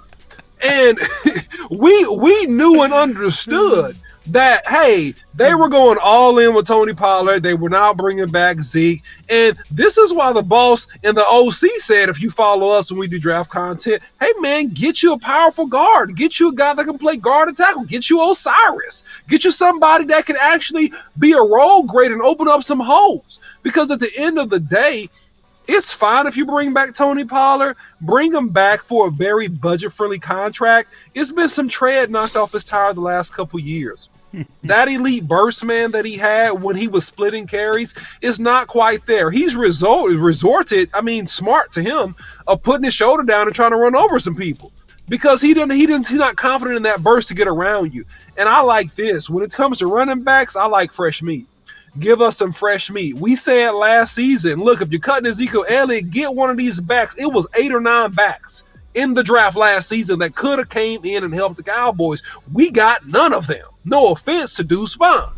But at the end of the day, man, get fresh meat in here. Fresh, young blood, fresh legs. Fresh legs win. And if you're not going to have fresh legs, you got to be dominant like you were in 2016. And great point, Fuster King, about Dak Prescott. In particular, rolling to his right off a play action pass. He's elite. He's super elite. And back to 2016, when we knew that we could run the football at will and we're going to play action pass, we're going to have a super high completion rate. But if you don't have that, you got to balance this thing. You got to do tomato. You got to do yin and yang. You got to do something. You can't just do what you've done. Go ahead, boss. I got to get to some something that bothered me. I'm gonna just be all the way honest, man. I'm gonna be all the way honest. CeeDee Lamb bothered the hell out of me, man. I'm just being honest, bro. Man, it was. My eyes are for real, bro. I don't play about what I see. I saw a lot of loafing when the ball wasn't going his way. I saw arguing between him and Dak early. Early for what? It's the first quarter. Right, like. What y'all doing, bro? It's a mental fortitude. Am I tripping? Am I tripping, Foots? No, because both of them, it bothered me. And that's why. Okay, that goes back to your point, boss. And I'm not trying to cut you off, but I had thoughts about this too. I hit a button. Okay, so the problem is, okay, listen, it's time to coddle. It's time to bring your arm around him, and it's time. Hey, CD, it's game time. Snap out of it. Come on, bro. Do you know who you are? Come on. We can do the kumbayas afterwards. Go in. We're gonna get you the ball. Run somebody over. Tap. Lock in. Come on. Lock in. What are we doing? It's not time to. Well, come on, CD. Get a Snickers, snap. What? No, bro. It's the playoffs. We can do that in the off season, and that's what we are in the off season. Woo. You get what I'm saying? Yes. Come on. That's what I mean by the mentality just soft. Well, we gonna give them a tissue and they scoring again? Come on now, then that's the problem. And I will say this: there are times that I question Dak. I'm actually not mad at Dak for saying, "Bro, what are you doing? Yes. Why are you not right?" I don't know what was happening, but that's the quarterback's job. Yes. And that's what made me tweet bro, did something go on that we don't know about? Because your body language was just completely off that first half. Completely. And to me, it was also off Foots during the game. He was doing stuff that's that, as a coach, you know about this. It's that subtle boycott, right? The subtle boycott is when you're not exploding off the ball when the ball ain't going your way. right? Where you loafing and you making it obvious that you're not getting the ball. He was doing that late into the game. It looked very diva-ish. And so it makes me say, what now again in terms of somebody that's trying to get the bag when you might not have the maturity to be the long-term number one? I'm just being honest, because it's almost like everybody almost wiped out all the gains that they had during the season. Mike McCarthy wiped out his gains. Dak Prescott wiped out his gains. We got to add that CD wiped out the gains, in my opinion, because when it mattered, you acted very diva-ish, and we don't know what happened. Yeah. Man, it's like this, man. It's like this. You know, I've seen a historical, famous, Hall of Fame Cowboys quarterback cuss out a receiver for dropping the ball. His name was Troy Aikman. I seen him look at a wide receiver and say, "I'll never throw you the ball," and he meant it with all of his heart. There comes a point in a time that you got to understand who the leader is. And the leader of this team is not CeeDee Lamb. The leader is not CeeDee Lamb. Okay. And sometimes you got to just set a person straight. And I'm not even saying come on. And I appreciate Foots being kind about it. I'm saying you acting like a broad. That's what I'm saying. You acting like a broad. That's what I'm saying. And you playing like a broad. That's what I'm telling him. And I'll tell him that on the sideline. And I will walk by him and say, catch the ball. You see my mouth. Catch the ball. You know? Catch the football. You understand? Yeah. So I don't care about your hair, your dreadlocks, the color. I don't care about none of that, man. Catch this football, break a tackle, and make a play. And furthermore, I saw this early in the year, and I saw this last year, and I was waiting, y'all. I didn't say nothing. I just was watching it. This boy decides sometime he don't want to block. Sometime this kid don't block. Unacceptable. If you ain't getting the ball, this is football 1-on-1. You are blocking, sir. So and you are giving effort when you block, sir. So what now? So you are not. What now?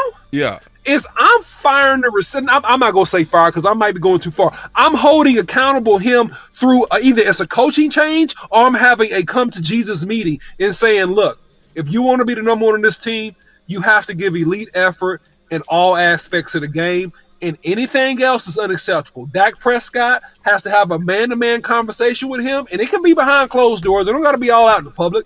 Like, hey, man, when I'm on the field and I'm talking, shut up. If I tell you to run a route, run the route. When I throw you the football, catch the football. We got a lot of receivers on this team. I know you're the number one. You say you great, you got to be great all the time. I expect you to be great all the time. That's the expectation. So somebody has to level set with him. You have to set expectations, and you have to appropriately adjust if he's not meeting the expectations, because he's a super talented guy. He's a great receiver, has all the talent in the world, but the mindset and the entitlement has to go. I got to answer this question on what now, and I mean this. You got to add weapons to the room. See, what happens when you the best guy in the room, you feel like they need you and you acted in that way. We got to add another dynamic player in that room to where when you want to be devious, you also give Dak Prescott options. That's my what now. You got to get Dak something else in case that ever happens again. We got a surprise guest. Wrong. What's good? What's up, man? We got you in the building. So you go close it out with us, big dog. And I know you had some thoughts, so I want to hear your thoughts. And then we go catch it up and close it out. But what's your thoughts, big dog? Nah, I just wanted to say I appreciate what y'all doing. Sorry for stepping on y'all toes earlier. I was live too. But you talking about with the raid? With the raid? Huh? With the CFT raid? Yeah, no, I was live earlier. You know what I'm saying? I had a little technical difficulty, so I went live later than I wanted to. But okay, you cool, bro. That happens. When I jumped in, Foots and OC was making excellent points. I just want to say something because y'all see I'm wearing the Let 'Em Hate the Dak shirt. Yeah. So everybody think that I'm opposed to Dak criticism. No, I agree with y'all 100%. Dak deserves all the criticism, probably even more. And that doesn't like what people need to know. This is grown men. These is like alpha males. If Dak can't take criticism, he don't need to be our quarterback. Right.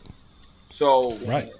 let me just say, he deserves all of the criticism, but he also needs to be open to the criticism. I tell this to my kids all the time. If you don't embrace that you made a mistake, you'll never change. Dak needs to know that he wasn't on point last game. Just like y'all was just getting on CD. And this is why all I wanted to add to, I don't know how long, I wasn't here earlier in the show because I was live, but I don't know if y'all touched on actual coaching changes or anything like that. We did, but we can revisit it. I just want to ask before I go forward, were you guys opposed or with the coaching change? With it. I think we need it, to be honest. Okay, I'll give my point because I'm with a coaching change too. And this ain't got nothing to do with Mike McCarthy's X's and O's prowess. X's and O's is great. I feel like Mike came into his own this year a little bit, you know what I'm saying? But I think we need a culture change. Right. Yep. And I think that culture change is going right into y'all point about what Dak Prescott needs. He needs somebody that's going to walk in here and we not slapping five. We not holding hands. He needs somebody that's going to get in his face and, yo, what is you doing? And he ain't had that. He just ain't had that. Right. And look, and this is coming from one of the biggest Dak Prescott supporters out there. People think I just don't want to criticize him. That's not true. Right. He played terrible the other day. I have what y'all was saying makes complete sense. He just looked horrible. But I think the only way to fix it ain't got nothing to do with X's and O's. I just watched Dak Prescott lead a number one offense in Kellen Moore's system, a number one offense in Mike McCarthy's system. Right. It ain't about systems. Dak can play. That's right. Dak needs somebody that's gonna get into his psyche now. Yes. Ooh. So he need a Mike Tomlin, even though he ain't coming. He about to re-up.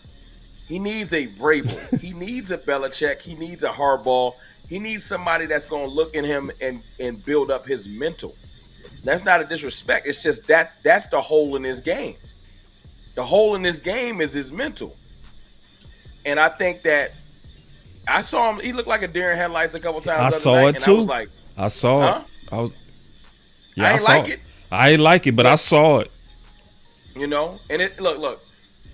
It ain't about perfection. There's quarterbacks like even Patrick Mahomes got Isaiah Pacheco. You need something. If you think your quarterback got a hole in his game, the great coaches, the great GMs will know, okay, he got a hole. I'm going to find a way to patch that. Instead of just being arrogant, and that's the biggest. Hey, boss, how many times last season did I say that's our biggest issue? Arrogance. Yeah. You said it all day, Jones every family, day. They are arrogant and they just think that whatever, we got this.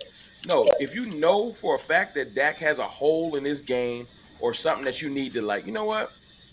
He might need a little bit of a run game. Dak Prescott is incredible as incredible as I think he is. He has not carried a team with no run game type of quarterback. That's a very rare error that ain't him. It just ain't, and I ain't even here to lie. It ain't him. You know? So you need a run game. You also need an attitude, like an attitude adjustment, not to just Dak. I don't know if y'all got a chance to see this, and I'll fall back and let y'all finish. Did y'all see the inside the NFL clip with Aaron Jones? Yeah, he laughing at us, bro. It's sad. Oh, Quinn seen it. It hurt my feelings. Awful. Like I ain't trying to sound corny. It hurt my feelings. It's like, yo, we a joke. No, bro. Hello. What happened? And it's gonna take. What happened? I missed it. Go ahead, Foot. You can explain it. That and shout out to you, Brody. Like we be fighting that good fight on Twitter. You my dog, man. all day, right? All day. my problem is CFT. Dak can flat out do it. But there is something going on in moments. We can't run from that, bro. Like right. I'm not letting when I tell y'all I am not buying into this team until they I can't. I'm always bang draft coverage because that's what I love to do. But until I see us, like you said, I need to see a significant culture shift somehow, some way. Somebody got to answer for this. Somebody got to catch the sword for this loss. Somebody got to The way catch a you lost sword. this game, Say it, Foots. somebody got to catch the sword, bro. Man. You're not just. Well, you cannot come to the press conference podium at the Senior Bowl or at the draft and be like, "Oh, hey, we're just getting." Are you out of your mind? Dog, y'all just got trounced in front of. There was the only game on TV at that time. No, no. I will go to training camp myself with a bullhorn and ask questions, dog. No, come on now. But anyway, bro. Yeah. And so, like you said, with the Aaron Jones situation, I mean, and some of that, hey, I'm gonna be honest. Like even with Shanahan, he comes out. Great point. Second quarter. This is what Shanahan said, boss. We already started game planning for him. Like, it's the tone of how he said it. It's the tone of how he said it. He was like, "Oh, we switched over at the like." It wasn't that he said he switched over. That's coaching. It was the tone of it. It was like, "Oh, yeah, Dallas wasn't it, so we just switched over." I was like, "Oh, like it's the respect. We don't have respect in the entire league. It's over." Somebody got to catch a sword. He right. Yeah, it's like, oh. It's what it is. You done wasted so much time. Detroit didn't walk you down. They in the game where people respect them and respect how physical they are and how they play. That's what I said. Like Detroit. Think about that, bro. Like, and you think Dan Campbell cared when people say you don't draft a running back? He knew what he wanted to do. So that's what I'm saying. If you want to, however you want to play, which I think you need to get back to playing physical football, because I can honestly say, to piggyback off what CFT said, not just that, not just the whole. I was embarrassed, bro. And the problem is this, y'all. The players don't really seem like they care. And that's when I would start saying, okay, you out of here. Yeah. You out of here. Yeah. You out of here. You spend all this time on Twitter, you out of here. I'm getting guys in here. I don't care how long it takes. You waited that long, let's wait longer. You gone. Who wants to play football? Right. Tyler Smith, that's a fact. CeeDee Lamb, Micah. Only 3 untouchable. You know what? I think they touchable 2 foots. Because listen, because it's a whole bunch of people that was like, Micah got snubbed on that second team All-Pro. I don't think he did get snubbed. I don't. I felt like the pride in the team, no boss. The pride in the team won't let people say it, but you need somebody that'll come in and say what you saying to Micah's face. Yes, you ain't deserve first team. You didn't deserve first team, bro. You didn't play like a complete defensive end. You did not. And it's like you rushing every play to get a hold now. Like, come on, bro. All right, we got it. We all know that you're getting held. Now you also still Foots, back up. Say nah, because you got to run that back. That was that back. He was prolific with that. Let's not rush to get a hold and look to the ref. Let's keep playing football, bro. Nah, Foots prolific with that one. They ain't hear that, boss. I heard it. God dog. Bro, y'all realize? Have y'all looked at the pressure numbers? He said we get it. First Green Bay? Yes. We didn't get no pressure. I was like, why is D-Law jumping in and out of gaps pre-snap? Like all that stuff, bro. Like did y'all see D-Law? He just kept shifting and I'm like, and our linebackers was doing the same thing. Our linebackers was just they weren't reading. They were choosing gaps, which is a different. They was just I got my gap before this place the play is snapped, and they all out of place. No, Foots ain't hitting below the belt. I think Foots is hitting right on the nose. This is accurate punching. This is accurate. This is the thing. This is what I mean. I need somebody that got the cachet.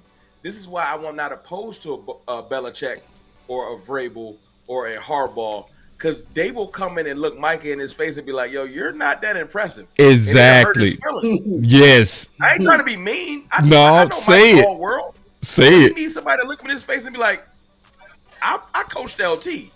What you doing is cute. There you go. Thank you. I coached LT. Get out of here, bro. Ain't nobody kissing your ass. Nah, bro. And that's exactly Yeah, bro. Like, and everybody job that can't be the only job at risk. For real.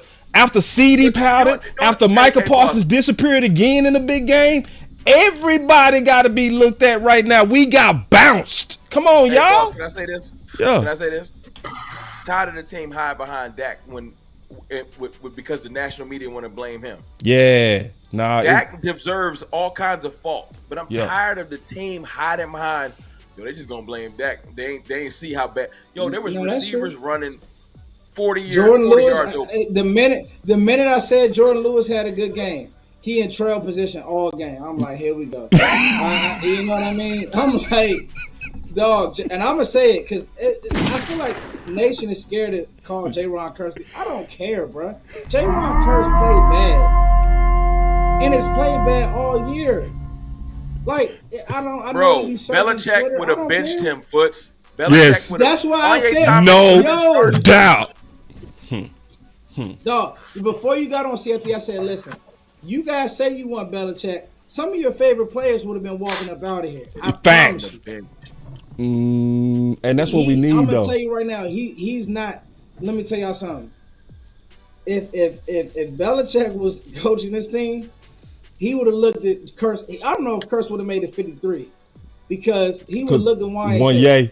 Everybody been like, who's this Wanye Thomas? Oh man, he can really play. Bill does it again. No, Bill knows talent, and Bill always jumps in front of it 2 years before. Thank you. He's historically known for doing that. Oh my God. Can I tell you what Bill would have did, Foots? This is cooking. Bill would have did something like Bill would have cut Schoonmaker in the preseason, and it would have woke everybody up like, oh snap! Yoga Bill would have cut Schoonmaker. He ain't even fire. Yoga flame. That's what we need. We need somebody random to get cut. Like, yo, did Mozzie not make the team? Yeah, Mozzie ain't make the squad. For real. Yeah, and can we talk about that before we go to the super chats, bro? Go ahead. I gotta talk about that, bro. And we gotta all answer this question before we close out. Okay. What would be the way that Belichick actually would work? Because we know that there is a dilemma of coaches coming to the Dallas Cowboys. We also know he's a strict disciplinarian.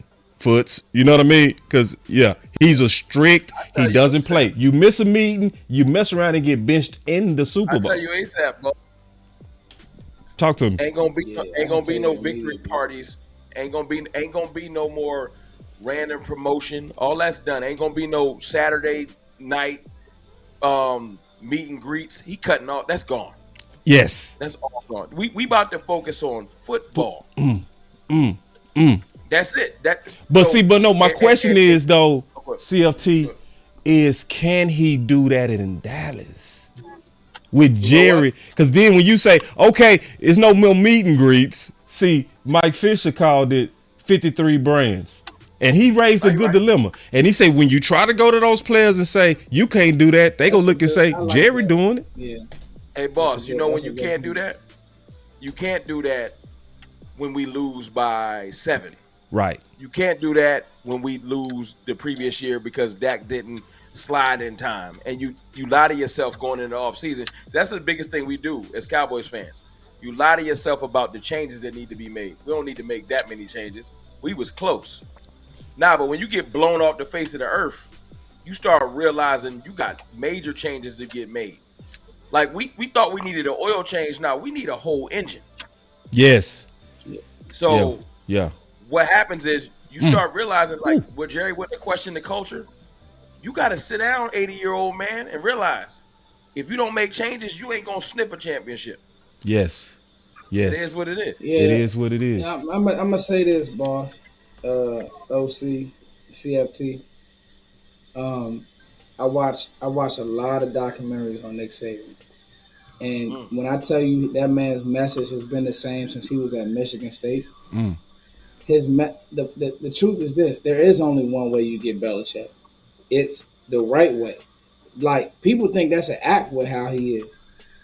There's only one way. He's only gonna do it one way. I gotta have my hand, and so he's gonna have to have his hands on player personnel. I don't know how that will work with him and Will, but I think that they will let him have that part of it. Like, hey, we got to move on from this guy. I mean, Belichick is all my mafia guys in here. Okay, and I love doing this with sports.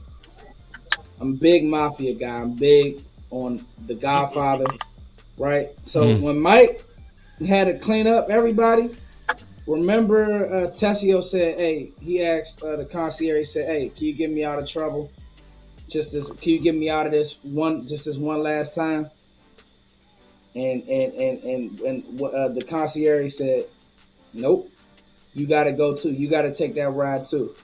In other words, when Mike was coming down and he was cleaning up everything, anybody who betrayed his dad, that's how Belichick moved. He got to go. He got to go. You see him right there? He's lazy. He going to miss meetings. He got to go. He's not good for our team. Hey, you see Sam Williams? He's going to keep getting those penalties. He got to go. He's not good for our team. That's how, when Mike was cleaning up house after his dad passed, all of them had to go. This is a dude who killed his own brother in the movie. And he said, "Fredo, you weak. Don't ever go against the family." Fredo had to go. Guys, yeah, Hagen, that's it, AKA Tom Hagen. He went to Tom Hagen. He said, "Tom, can you get me out of Dodge?" Guess what? Boss, Tom Hagen said, "Nope, I can't help you. This is how the mafia works. They cut everybody off because you leave one loose end, done, whole operation done." And so I love it. That's how Belichick will come through. Are Cowboys fans really ready for their favorite Cowboy who they follow on Twitter and don't want to be friends? Are they ready for them to say, "Hey, you know what? Him right here can't play." And it's the same with Vrabel. That's why Vrabel moved on from Kevin Byard. Everybody attacked me. And when I just asked the question, "Hey, wait, time out. Can Kevin Byard really still play?" I mean, he went to Philly and made no impact. Vrabel, Belichick. Vrabel's probably been the only guy. Well, he didn't coach under Belichick, but he was a player for him. But those guys and the way they think, they always 2, 3. Yeah, that's it right there. It's a cult. It's a cloth, right? He can't play anymore. Like, to be honest, Curse might have been cut last year. Just being real with you. Yeah. Like, Facts. Especially with the young Bulls. Yeah, especially Yeah. with the young Bulls that was sitting there waiting. Real quick, man. Hey, you know what, boss? I'm gonna make one more point real quick. Go for it. Grab your knowledge. I do believe, right? I do believe that Will and Bill could work. Like, that could be a dynamic. Yes. duo. Football. Yes. They gonna be talking. They gonna be spitting football. Boy. That's it right there. Because when you listen to Will talk, no cut. Just like Will, I'm gonna give you an example. It will work. Will is. Yes, it will work. Will said, "I'm not even taking interviews. I don't want to waste anybody's time." He don't play those types of games. So, Can I say something to your point, Foots, real quick? Yeah. Can I say something to Foots' point? Yeah. It's crazy. Culture can change players that you look at differently now, and they would be better for it. If you bring Sam Williams in, his talent, into a Bill Belichick system when he's first drafted, he's different now. The talent would shine through. I feel like you get sculpted different when you just come into a place where it's no nonsense. Yeah. I think he would have been a different player. I think certain players, when you get the best out of them, because it's no nonsense. This is football. We ain't here to play. Nah. And that's what we missing. Yeah.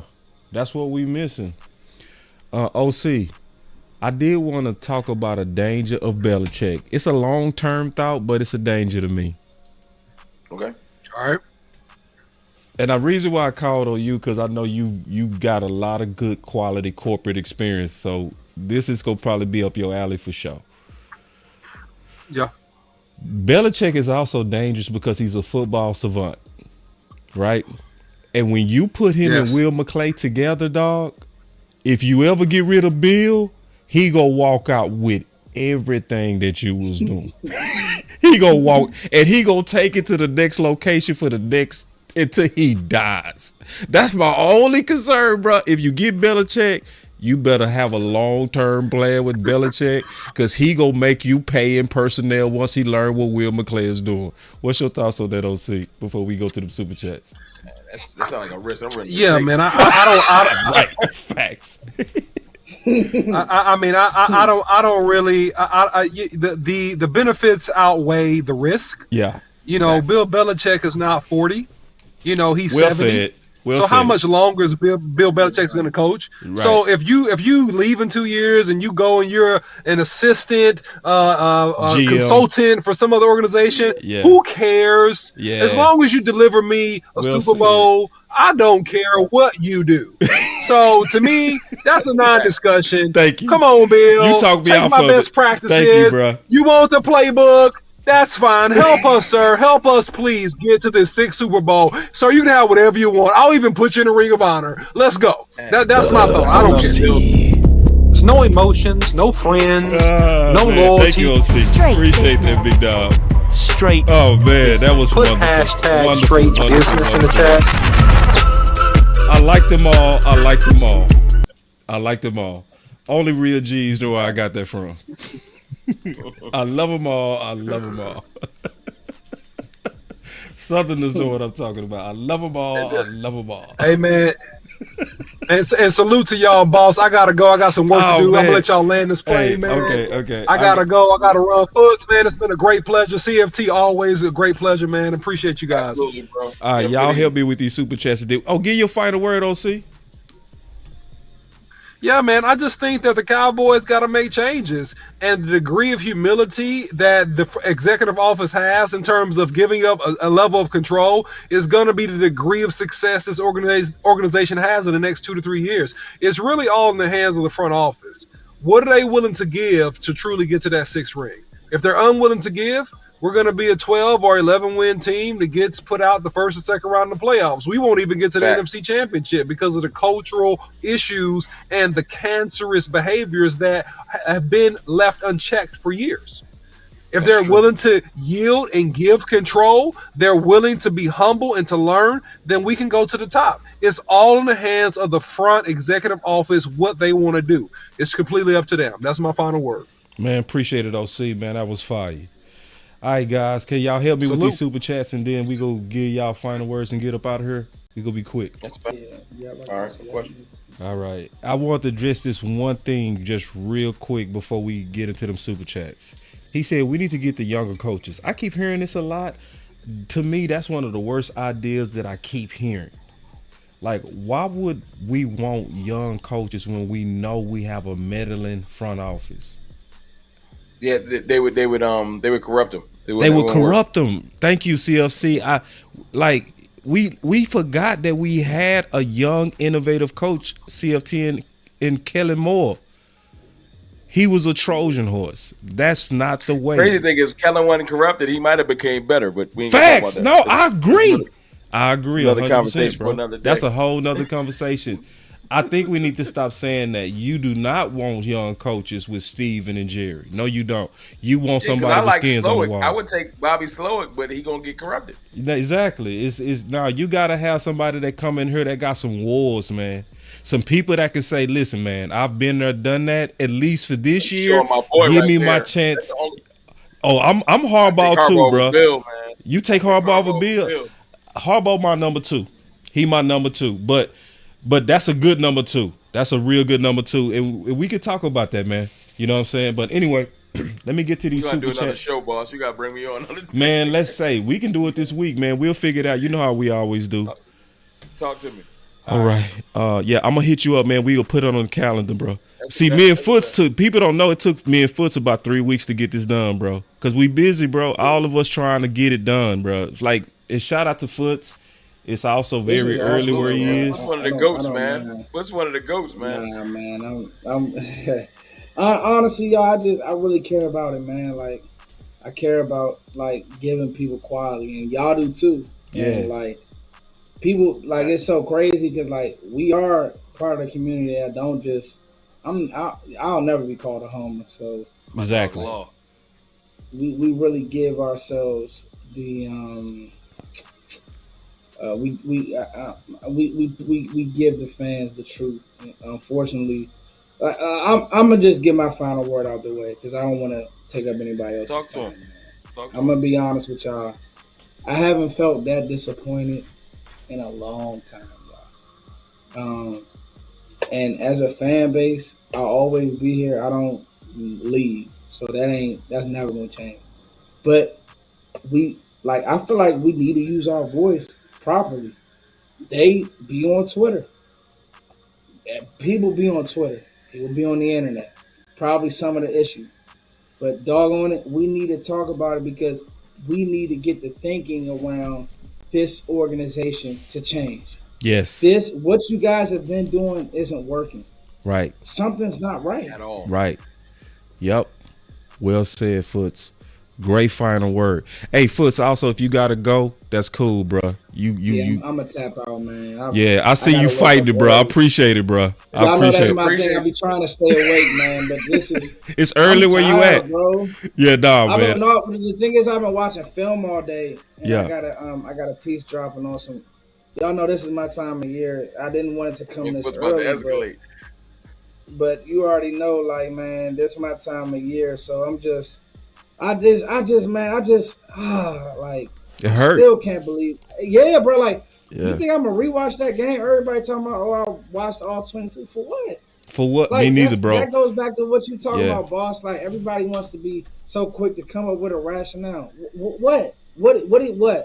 Yeah. There was nothing to see from that game that you're gonna get and be like, oh yeah, man, come on, bro. Other That than we was played like terrible. shit. Yeah, like, come on, bro. There's no scheme. There's nothing that you could say offensively or defensively. We could clearly see it was coverage, but we don't need Greg Olsen to tell us or Brian Baldinger, whoever. Come on, like, oh man. Thank you for having me. Hold on. Before you give your final words, I do want to say, man, my boy Law Nation was in the chat. He couldn't make it today, bro. We missed you today. Everybody missed you today. Obviously, we gonna try to run this back because it would have been even better with obviously Law Nation with Fuster King and CFT. That would have been just dope. We gonna run this back again sometime in the future. What's your final words, big dog? Me or you? Oh, my final words is this, boss. My final words is boss is the GOAT, man. Great show, man. I'm gonna leave on some positivity, man. I don't want to just be negative because I don't even live like that. So that's what's up. My final words is boss, CFT, solid brothers. Let's keep this thing going, man. Let's keep it going, man. And we go work this off season, bro. I'm gonna be leaning on you for draft content. I'm gonna tell you right now, I'm gonna go dark. I do that. I go completely dark for about a month. Okay, I'm gonna come back and we gonna have to do some work and talk about ways to improve. I've been always wanting to do that, which I'm glad that we committed to doing it in the future. I know the fans want to see it, man. We go really work hard this offseason, big dog. All right, say no more, bro. I'm out. All right, big dog. Have a good CFT. evening, bro. You want to go ahead and get your final words because these super chats is deep, big dog. I got you, bro. I'm gonna piggyback off what Foot said, man. And it's simple, man. My spirit right now, I'm gonna be completely honest. Yeah. My spirit's still broken. Not that I'm not gonna support the team. It's just some of the clips that's coming out, man. That Aaron Jones, you ain't seen it? No. He's like, they some front runners, they don't want it. And I've heard what Debo said. It's the lack of respect for our team around the league. This is not an X's and O's issue. And there's a disconnect in our locker room where they just don't see it. Like we be saying, hey Micah, they not your friends, bro. They think you a joke. Yeah. They think you a joke. Right. And they think we a joke. And this is way bigger than the rivalry with us in Philly, where we always go back and forth. And they think we a joke. Let's just keep it funky. They think we're a joke. And we'll argue with Philly, but you never really think about the fact that there's a Denver Bronco that think we're a joke, or a Charger, or a Jet, or the entire league thinks that the Dallas Cowboys are a hilarious joke. They're not to be taken serious. And they came into that game and they executed what they said. Like, when you watch that clip, it's going to break your heart. And it let me know this ain't got nothing to do with Mike McCarthy's X's and O's and the facts that he had Dak have his best year, X's and O's wise. Yeah, Dak had a great year. But when you got a man an alpha male behind you that's going to help sculpt you mentally, Dak would have been better if he had a Mike Tomlin, as we've said, a Bill Belichick, a Jim Harbaugh, just a leader of men, for lack of better wording. Yeah. It changes things, and that's our biggest problem. We haven't had a leader of men since Jimmy. Well, no, we had Bill Parcells, but we know him and Jerry ain't get along. And I thought Mike was a leader of men because he talked a good game, but he's more of an X's and O's guy. Yes, he's not a leader of men. And I've seen too many examples. It hurts to say that because I really supported Mike. Right. Jason wasn't it. Jason's a supporter of men, which is a whole nother conversation. Ooh, this is good though. Hey, you don't have to rush. You don't have to rush. That's what I'm saying. That's why Dak loves Jason, because he's a supporter. I mean, he's a great supporter. He's a great person. He's an advocate for players, but he's not a leader of men. There's a difference. Jimmy Johnson, leader of men. Michael Irvin, you heard the passion in his voice. He's a leader of men. Right. And you can't really teach it. It's just in there. Right. You got some that or coaches, you don't. Yeah. And you can't have we got players as leader of men. That's fine. There's levels to this. But you need your CEO to be a leader of men. And we haven't had it. And the reason why we haven't had it is because that's a prerequisite for a non-hire for the Jones family. They've probably had people interviewed that were leader of men. And they ain't like that. They like a Wade Phillips. Yeah. Yeah. They like but their problem is they have to be talking to themselves right now and saying, yo, something's wrong with our approach. We gotta stop cutting off these brothers. How about the curse? Cutting off their unsully them, cut they privacy. Yeah, we gotta stop, because you know what? Maybe Mike was a leader of men. Right. But they kind of took that leader of men part and was like, nah, we're gonna hold that for you till you leave. Yeah. Yeah, we gonna keep we gonna keep your privates. And now the players can't respect them because you broke them. Ooh. So my point is, you need to bring in Bill. Bill won't let you break them. Bill will just quit. Yes. And their fear, their alpha male in their mind, they'll be afraid to hire Jim Harbaugh. Yeah. Because he gonna push back. He's a disruptor. But you know what though? Yeah. He gonna also hand you your most success you've seen in a while. Man, sell me. What's your reason for Harbaugh, man? You can't we gotta talk, bro. We gotta talk. Now, I'm gonna tell you because why he your number one? Because he a team builder. Yeah. At every stop he's been at, he's a team builder. Yeah. This ain't microwave success. Yeah. Jim Harbaugh might not come in and win us nothing next year. Yeah. What? But you give him. Can I make the case for Harbaugh? Why I feel you on Harbaugh real quick? People forgot he took over that Singletary team and went to 3 NFC championships immediately with the exact same team. Colin Kaepernick was Jalen Hurts before Jalen Hurts or Lamar Jackson. Yeah. And wasn't nothing since, and that's no disrespect to Colin Kaepernick. That's another conversation. My point is, Jim Harbaugh would have Dak Prescott moving different. Yes. You know, what's that joint from Paid in Full? My body different. He would have him he would be moved because he would instill a level of confidence in him. He would tell Dak, yo, we're not going to fail because I ain't going to allow it. I don't think Dak has ever had that. Dak's biggest problem, when I heard them talking about Dak's biggest problem, that scared look in his face, is called pressing. Yes. Ooh. But let's see him too, boy. I swear you be going hard. When he starts to press, and it's because Dak cares. Dak is what you want him to be. He cares. When he thinks I gotta do something, he go tunnel vision, and he don't read properly. I'm not saying that it's a detriment to him, but it's because he cared too much. Ooh. Dak was like, I gotta make a play. Yes. And my problem is, if the rest of the players showed up, Dak wouldn't feel like I gotta make a play. Dak would be like, I can live to fight another day. He didn't feel like that no more. He said, they are moving the ball on us easily. I can't play around. But if our defense and our special team, the whole team didn't show up. Aubrey missing kicks. They bumping into punt returners. Like, Everybody messed up. The defense letting people run 30 yards open, and then Dak Prescott says, I got to put my cape on. That ain't your job, Dak. That's a great And that's man. what a leader of men would have told him. That ain't your job, Dak. Thank you, CFT. Very good analysis. Fact, it's fair as hell. Keep going though. I don't even know if that's my final word. My final word is this, man. No. But we men. went from final word back to football, but back to final word. I'm just saying. My final word is my final word is we need a leader of men. Yeah. Period.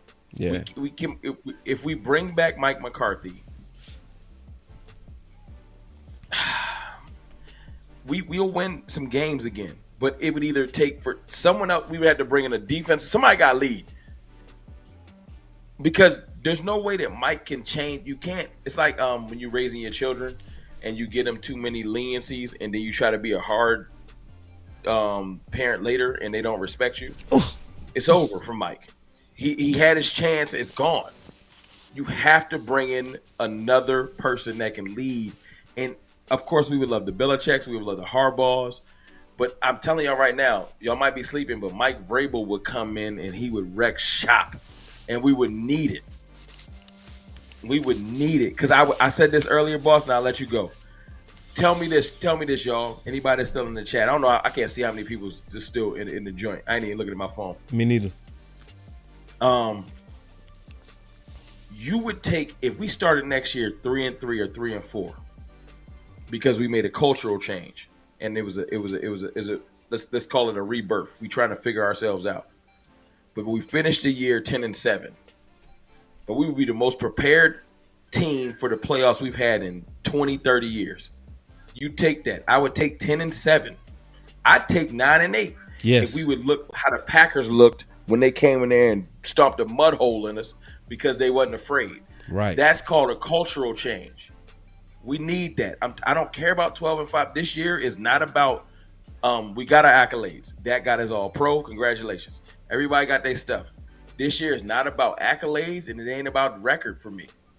It's about a feel. I need to see certain things throughout the year, a certain type of fight, a certain type of integrity, grit. You know what I'm saying? Like, I just need to see that. So my final word is we need a leader of men. And I don't care how we get it. Because I would take Antonio Pierce right now. Because you see what a leader of men look like when they take over? Look at it. Look what the Raiders did. Look at the difference. A leader of men comes in. I don't care what position he coached. He was a linebacker coach. But when he came in, a leader of men changed that whole locker room to where Max Crosby said, yo, if you do not re-sign this man, I want to trade. That's what a leader of men does. Man, I hate that you gotta go. I promise you, I will reschedule something. We gonna figure out how for me, cause man. As you was talking, it was so much I wanted to say. Ooh, I know it's dumb late. I jumped in here late, but we just schedule it, man. Look. Yeah, we'll unfortunately, schedule we got a 9-month vacation, so we got. Facts, man. I also appreciate you, CFT, man, for always being ready to go. And see, that's why I say before you go, I appreciate you bringing me on. this is why I say we got the best group in the world. It's no longer saying the best group in the country. We have the best sports content people in the world. CFT was not scheduled on the final word. I just saw him in the chat, and I was like, bro, he was cooking so much in the chat. I'm gonna send him the link. You know what I mean? Because you can trust that he's ready on the notice, bro. You know, so he stay ready. Like the OC said one day, we can walk out of bed, wipe the coals from our eyes, and give 3 hours of content. So, man, thank you, bro. Because we dialed in. We dialed into everything, we bro. dialed you in. Understand. Right. Just do me a favor, boss. When you get out of here, go to I don't want to curse. Itches Love Sports. I say Itches Love Sports. Gotcha. She posted the clip. That's why I came about it. And I saw the Aaron Jones thing. Gotcha. I'm not trying to make you go watch something. It's just you gonna probably text me like, yo, bro, we got to make a change. That clip, let me know. If the Jones family see that clip, they're going to go ahead and just text Mike, hey, man, it's been nice. Yeah. Because players shouldn't come into your house and say, dude, tap Aaron Jones and say, yo, remember last time you was here? I know what you about to do. The audacity. Right. I got to see it, bro.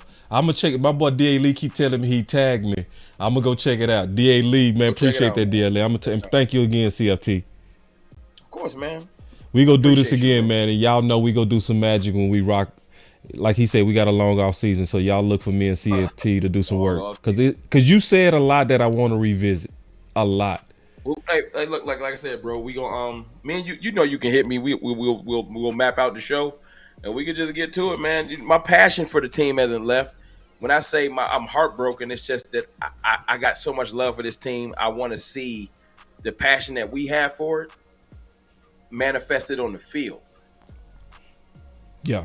Because if I had the talent these guys have with my passion, we would be dominating. I just don't have no talent, so I can't do that. But my passion is there, bro. Yeah. It ain't going nowhere. I can't wait to see it, bro. I know it's gonna piss me off, but I need it. Man. It's worth it, bro. I'm not hiding for none of the smoke. We need. What Foots was saying earlier, and what y'all been saying all day. Tough love, man. What happens is the coddling culture has gotten players saying stuff like, "I got time today" on Twitter, and they missing it. They missing the forest for the trees. Like, you want to fight with us? No, we need you on the field. Bring that passion to Aaron Jones. You mad at me? Yeah. What you mad at me for? You Debo talking about? You sure you want to play again? Like that is a level of I have no fear for you, big dog. Yeah. Micah, I don't care what you talk. Like it should have.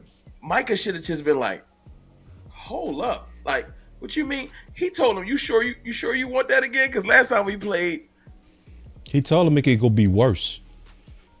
And it's like you go from that to you go to this Aaron Jones thing, and then you start realizing, yo, don't nobody in this whole league, no players, respect. Yo, he pushed CeeDee Lamb, yo might have got ejected. Jair pushed CeeDee Lamb, I might have got ejected. I might have turned around and just swung. Yeah. Just off GP. And that's the thing. It's like, where is it at? Yeah, we will get it. No, man. I know, man. We'll keep going, bro. Man. Appreciate it, big dog. We'll talk. And man, and listen, y'all, man, definitely, y'all definitely, man. Shout out to all them guys. Y'all make sure y'all support CFT. He's still with us, CFT. Slide, if you stay with me, man, we gonna keep doing content, bro.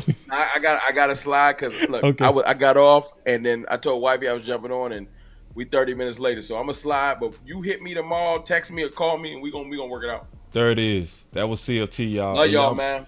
Y'all make sure y'all love y'all. Y'all follow the homie channel, man, and y'all stay with me. I gotta get through these. Before I go, hit that like button. Stop playing. Right. Seriously. For real. Hit the like button. Y'all know how I get down on my channel. I don't play that. Hit the like button. Appreciate that. And the subscribe button. Appreciate it, big dog. For real. Right, CFT in the building. Now, all right. Now, I'm going to get through my super chats, and I still got to give my final word, so the show is not over. All right? The show is not over. Y'all stay with me. All right? This was an epic show. Like, this was the first time we did work with Foster King, and it won't be the last. Y'all saw that. We've done shows with CFT many a times, and y'all see he got an open door policy. He can walk in and out whenever he want to. That's just how I work with CFT. He's earned that. He's that dude. So let me get to these super chats. Let me get through these super chats, and I'm gonna get through them pretty quick, and then I'm gonna give my final words. I think it's gonna be worth it because I do want to wrap up this show in a good way. All right, I really do. So real quick, first super chat. He said you gotta immediately look at your DC when a team put up 50 on you. No way you can win like that on Sunday, and that is absolutely true. Like. And see, CFT raised a great point with Dak Prescott. See, that is something to where he's right. Sometimes you gotta everybody gotta be doing their job so that the main guy don't have to feel like he gotta do everything. And that's just a good point. He say, remember when Dak and Zeke, he didn't have that look of trepidation in his eyes ever. Now he knows it's all on him. That's true. That's a fantastic super chat. Because the look in Dak's eyes this time was different than the looks that I've seen in the past. I've seen Dak without the look in his eye with more pressure. It was more pressure on him in 2016. So it's something to that press thing that CFT was talking about. And then True Believer said, just like last year, playoffs 2-2. We throw a pick instead of running the ball. Yeah, and that's a play calling issue. And that's one reason that honestly Mike McCarthy's on the hot seat. Another super chat. He said Dak deserves all the slander. No defending him, but it sucks that his defense didn't have his back like Joe. That's fair. And that's just fair. That none of us, people that love Dak like me, we can't have your back after 3 bad playoff games in a row. As much as we want to, we can't, because then what we doing is we're more so favoring you over the team. And we can't put anybody over the team but say we loyal to the team. It would be an oxymoron. So then we got another super chat. He said Michael's calling weird plays from 1 through 5. Yeah, and that's one thing, man. It was just weird. It was, everybody was bad. Dan Quinn was bad. Mike McCarthy was bad. Dak was bad. Offensive line was bad. Running game was okay. Receivers was pouting. Michael Gallup had a good game. Ferguson had a good game. Everything else, I can't say what was good. It's good to see Aisha in the building. I just want to say that. She said, I love Foots. Your perspective helps. It's always good to see sister in the building. Appreciate you always. And then we got another super chat. She said, so Dak pay him at the high salary and build a team? Yeah, that's what you do. Yeah. And honestly, you got no choice. See, because for people that want to get rid of Dak, you now got to tell me a bona fide smart option. And right now, the only option is to take a look at Trey Lance, because he might not be no better. So, you still got to pay Dak. You still got to, He said Dallas Dream 1-2 punches Detroit's backfield. Good point. Absolutely agree with that. We go have to get serious about a running back. We also don't have draft picks. So we go have that conversation too. Is this a move down situation? Are the comp picks going to be enough to make up for what we need? All right. And then he said, nobody's above criticism. And I agree with that super chat. We got a few more, y'all. Thank y'all for being patient with us. Y'all really went crazy on the super chat, so it's a lot of them. Raw Truth said, do you think that Dak needs to see a sports psychologist in the playoffs? He always look nervous. That's never bad. To any time you get mental help on how to normalize pressure situations in life, that's a good thing, right? So none of us are above getting psychological help at anything, at any moment, whether it's depression, marriage, counseling, whatever, how to deal with pressure yourself. It's a good thing. If that would help Dak, I would say absolutely do it. I think they all should do that. And good point with that, because golfers actually do that. Golfers go to a psychologist, especially because a lot of times a putt can be worth $1 million to some of these guys. That's a lot of pressure, and you can feel it in your hands. And they go to these sports psychologists so they learn how to normalize big moments. That's a very good super chat. And then Perry said he want to get his hands on Parsons like LT. Ooh, he talking about Belichick. And I heard what he said, because they tried to hype him up. He said, do you think Parsons is a Belichick? And he said, no, LT. He said, this is the thing. I've coached LT. He said LT tilted the side of a defense for 10 years. I'm not comparing nobody to LT until they earn it. That's the type of message that Michael Parsons need to hear. And then this is a Philly fan. He said health and welfare check. You good, Bestie? Yeah, I'm good. San Fran fan, they gonna come in here.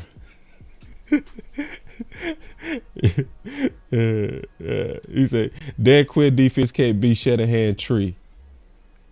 0-6. See, that's what Foots and King was talking about. Very good observation by you and Foots on that. That's something I never observed.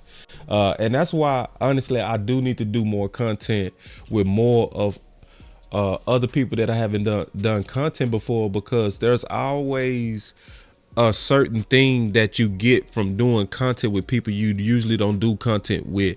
You start seeing stuff that they see that you never even thought of. So yeah, that was a very good super chat. My boy Chris 214 say, OC, does TJ Bass clear Chuma at guard? OC not here. Yes. Yes, I can answer that question for sure. This is the last two super chats, man, and we out. And then I'm gonna get my final word. He said, one way to change the culture is to dip in the pockets on violations and create real competition. I think that might be the super chat of the day. Yeah, because see, what you talking about, Chop, is culture. This is culture stuff. Like, I think all of our ideas need to be focused on culture changes, finding players, violations, no victory parties before you even played the game. We need a culture change. We need to, and I meant this, we need to get rid of Hollywood Dallas. No Hollywood. I think that need to be the most important thing we look at. Let's go get rid of that Hollywood South mentality in Dallas. And then J Rod with the last super chat said, I just can't stand Sam Williams on special teams. So let me give you my final word. So on my final word, I will say this. I think everybody hit it on the head, especially how Foster King started it. I just can't say it no better than he said. I can only repeat it. After a loss like that, a sword needs to happen. And I'm not the type that's I don't usually think like that. I'm usually that person that don't think some kind of example is what we need. But I'm certain. Oh, let me take this comment real quick before we get a super chat, because this is important. He say, bros, y'all talking about Belichick like Big Mike is already fired. Well, that's the point. We don't want him. I don't. If it's for Belichick, I would take Belichick right now over Big Mike. That's why I'm talking about it, because I want Belichick. And this is why. The main reasons, before I get into my final word, the main reasons I want Belichick, because we all know he comes over. Oh, landlord, you sent me a super chat? I missed it, big dog. Hold on, quick. Hold on real quick. Give me a second. Give me 1 second. Y'all give me 1 second, man. Y'all be patient with your boy. I'm finna do something that y'all go like. For real. Y'all just be patient, man. We finna give y'all some bonus real quick. Hold on real quick. Y'all give me 1 second.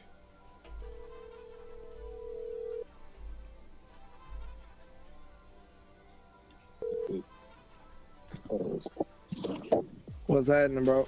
Landlord, I got you in the show. Yeah, I sound because I'm on the Bluetooth. It's good. You sound average as hell. Is that passable? I need to take it off. Take it off. Okay, hold on.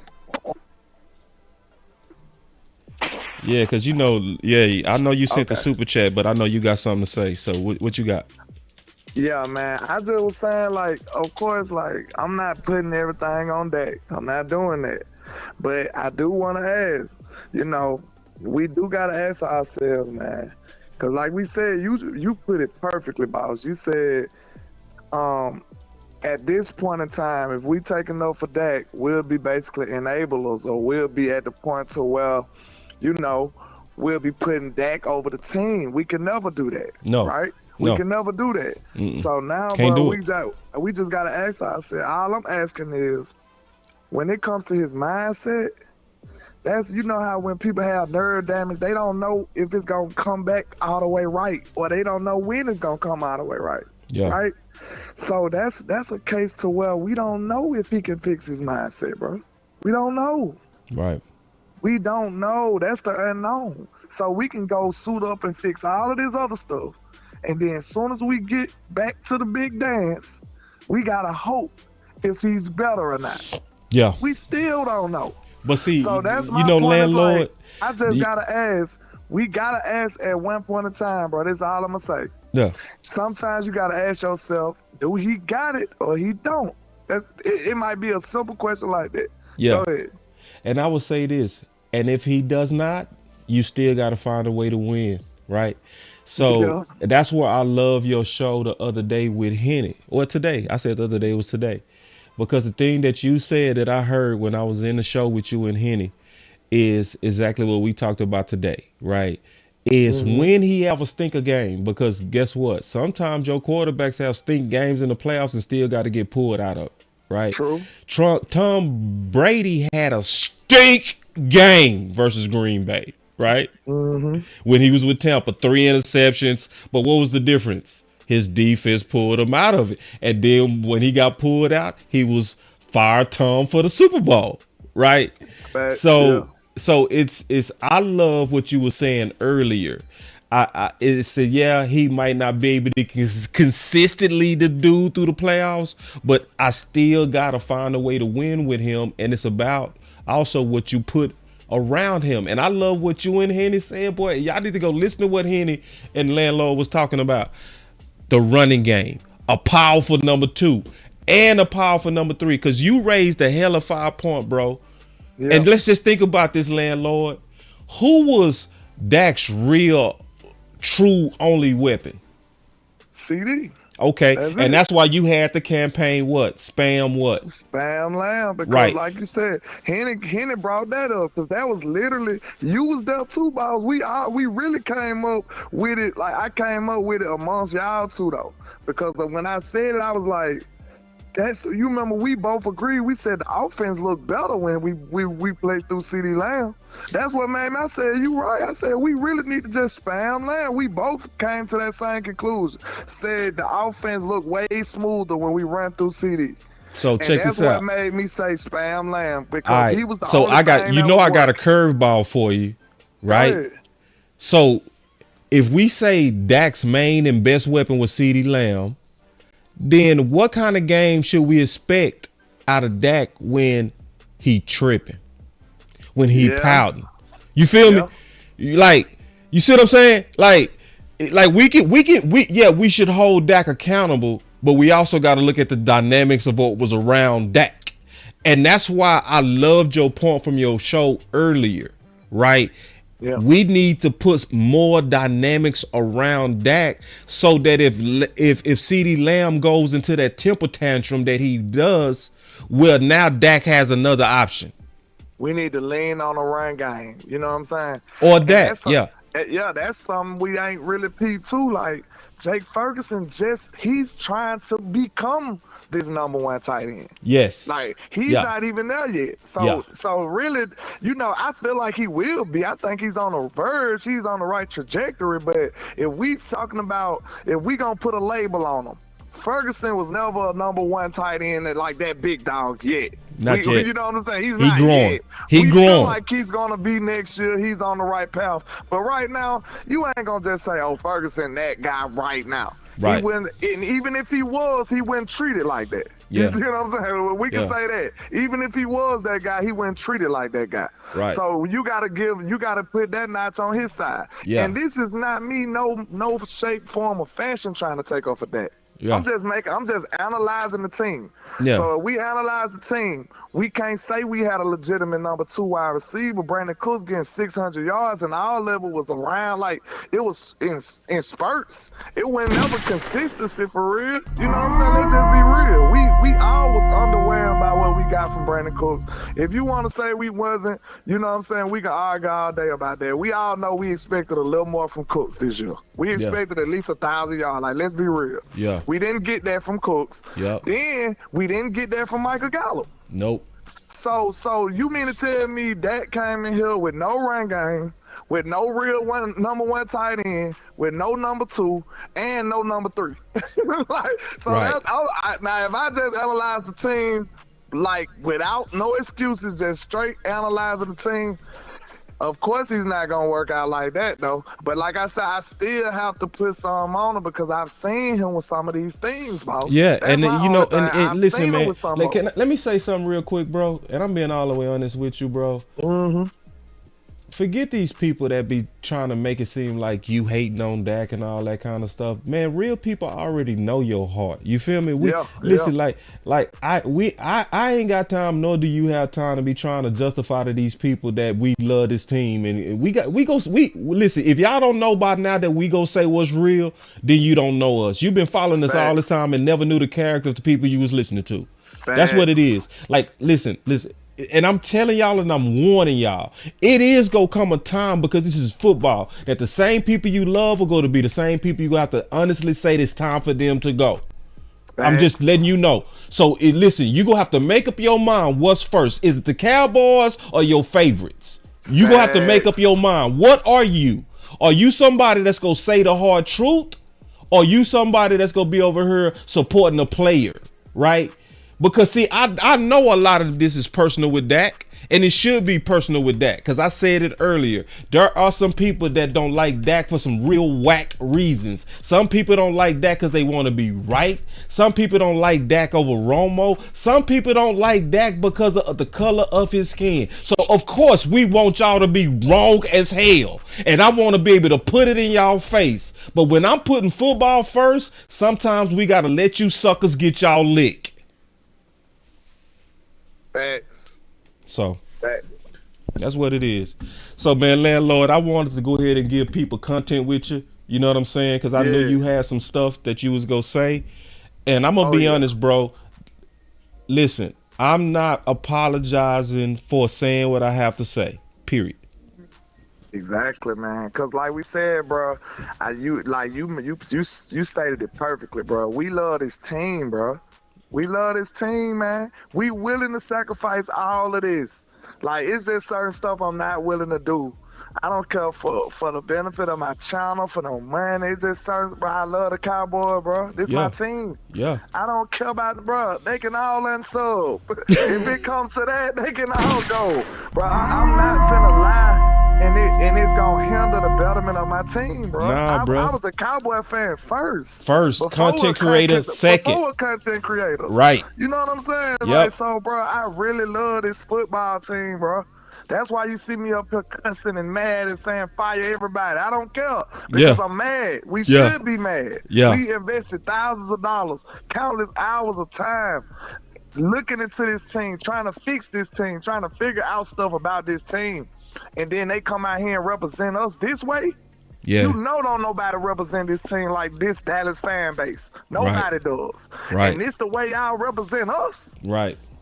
Bro, you should be mad. Somebody try to tell me I shouldn't be mad. Nah. You're crazy than a mug. I'm going to be mad all day until we figure out what's going on with this team, and you should be too. Man. That's how it should be.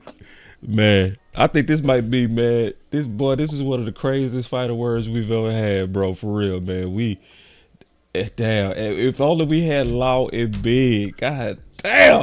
Man. Yeah, them, you know I ride with both of them. They go crazy. Yeah, you man. Know I ride with them. But it show you how dope the community is. We such a powerful. The DC universe, bro, is powerful, bro. Like, yes, sir. Literally, I could call one more person and we could still keep going for a whole other hour. Me and you could do a whole show we after this show right now, bro. Yeah. So, man, go ahead and tell everybody where they can find you, man. I'm going to give my final words, bro. Already, man. I go by Landlord from Alabama with the same handle on all social media, man. Check me out, man. I go live around about 11 o'clock Central Time on YouTube, man. That's normally my slot, and I appreciate you, boss, man. Crazy. Yeah. Keep up the great work, bro. You know man, how crazy you too, your bro. show go. And let's tell these people about the Boss Land, man. I think we got one of the fire shows out too on that, man. We could go ahead and tell them about that too, big dog. Man. We do Boss Land at the 11 o'clock slot 2 on Central Time. Me and Boss, we got probably the crazy, one of the most dynamic shows on TV, on national TV, man. That's what we call it, man. For real. Hey, man, we go crazy. I can't wait to talk about this. I mean, I hate to talk about this, but I know me and you gonna go crazy talking about this situation together. Nah, we are, because we gonna be in a mode of how to fix it, and that's why I love doing you content with you, man. Because I ain't listen, I already said this and I meant this. I'm not somebody that's into mob content. You feel me? I want solutions. That's why I was saying it with everybody. What happened, but more importantly, what now? You know what I mean? Like what we gonna do about it? Not just what happened where we can complain. What we gonna do about it? That's the most important question. But man, I'm all ranted out myself, so it's time to solution. You know what I'm saying? Let's get it, big dog. All right, that was Landlord from Alabama, man. Y'all make sure y'all support the homie. So let me get my final words, man. So I said this and I meant this, man. You know, our voice matters, and I said that, and it matters on good ideas as well as bad ideas. You know, So what I love is like when Foster King said, I think he said it before we went live. He said, "Boss, let's get it, man. Let's put some ideas out there." That's the first thing Foster King said. I loved it. I was like, that's what I'm talking about. You know what I mean? Because he know what he is in the community, and I know what I am in the community, and we know what we here to do. You know, it's not about just, oh man, we got bounced. Like everybody that was in this show today was, yeah, we got bounced, but what are we gonna do about it? Yeah, Dak played bad, but what we gonna do about it? Do you just say he's not that guy? Some of y'all want to stop right there. Now, I don't want to stop right there. I don't want to stop with, oh, yeah, he might not be that guy. Okay, well, what you gonna do about it? Well, what you gonna do to make sure that if he have a game like that, we still win it? Huh? You gonna just put it all on him? Well, then you lazy. You a lazy thinking fan. But if you really trying to fix this, you say, okay, we see that Dak can have occasionally hiccups in the playoffs. So let's put some things around him to where he don't feel like he got oppressed, as CFC was saying. Right? What's the real solution other than just let's get rid of him? Because everybody that's saying let's get rid of him, you have no answer to what to do after you get rid of him. The only thing some of y'all saying is let's give Trey Lance a chance. See, giving somebody a chance is not sure. You still more sure right now with Dak than Trey Lance. Don't fool yourself. Obviously, we do want to give Trey Lance or somebody a look, but that does not say it's time to get rid of Dak. I think that is crazy. But nobody on this panel said that. But my final word is this. Let's continue to stay aggressive. Let's continue to do what my boy Foster King said before we kicked off the show. He said, let's put good ideas out there. And I think the best idea we got right now is to take advantage of somebody that can be what I call a disruptor. And I don't mean in a way to where you're disrupting and being arrogant or smarter than the Joneses. Somebody that can push back. Somebody that can go against the culture of Hollywood. Somebody that's going to have some consequences for players who decide to have a party and a victory party before we ever played the game. A coach that's going to say, what do you mean you was talking about Philly versus Tampa before you and we could play them? Do you think Michael Parsons would have been able to get rid of or talk about? Do you think Michael Parsons would have been able to talk about an opponent that we might play with Bill Belichick as the coach? You telling me it wouldn't have been a strong consequence to that? And I'm not cool with all of we need a coach that know how to deal with these modern athletes. See, we see what happened when you allow the inmates to run the asylums. They act like kids. So you need an adult. And you need, as a parent, occasionally for your kids to fear you. So one of the best ideas and why we should be active right now, because we also have potentially some of the richest coaches' talent that been out there in maybe 100 years. And I do agree with you, Dave Walker, and I see it just like what you said. Bill Belichick could be the next Phil Jackson. I'm not overthinking this thing. And I think this comment is good. Because Phil Jackson was the type of person that could come in and say, y'all have the raw ingredients. Let me put this thing together. That's what Dave Walker's talking about. Every time Phil showed up, he showed up to a perfect situation that wasn't quite working out. Am I lying? See, Popovics don't come around every day. See, don't act like Pop being available is just, oh, I don't want any just old coaches. See, when I showed Foots this, Foots said, but that's kind of run down on their group there. Yeah, Foots listed all that detail and said, boss, I didn't even know that was out there. Why? Because it was impressive. There's no way you could listen to Bill Belichick talk about Dallas and then think he's too old. No, what I saw was, oh man, Law. Law, come on now.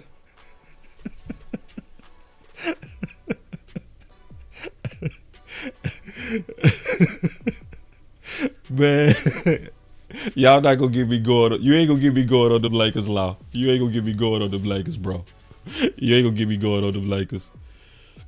But come on, y'all. Come on now. You can't look at Bill Belichick and be like, I need. Law, you stupid. No, you can't look at Bill Belichick and be like, I need a young coach. No, I need a young mind. You can't tell me when you listen to Bill Belichick run down Dallas that you did not see somebody who has the mind. So my final words is this. I do think change is needed. I do. I think it's time. I think CFE hit it perfectly. I think this final word was perfect. We need a leader of men, man.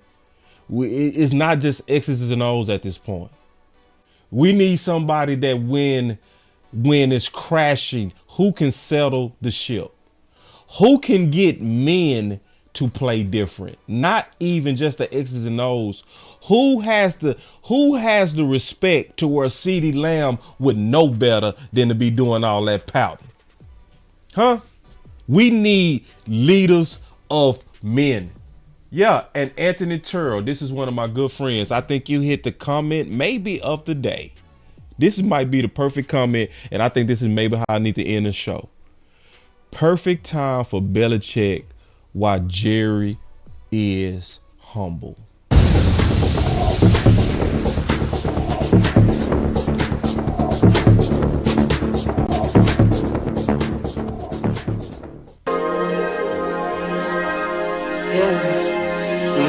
I just wanna run it up. Count a check or something. I've been really in the field, let up, yeah.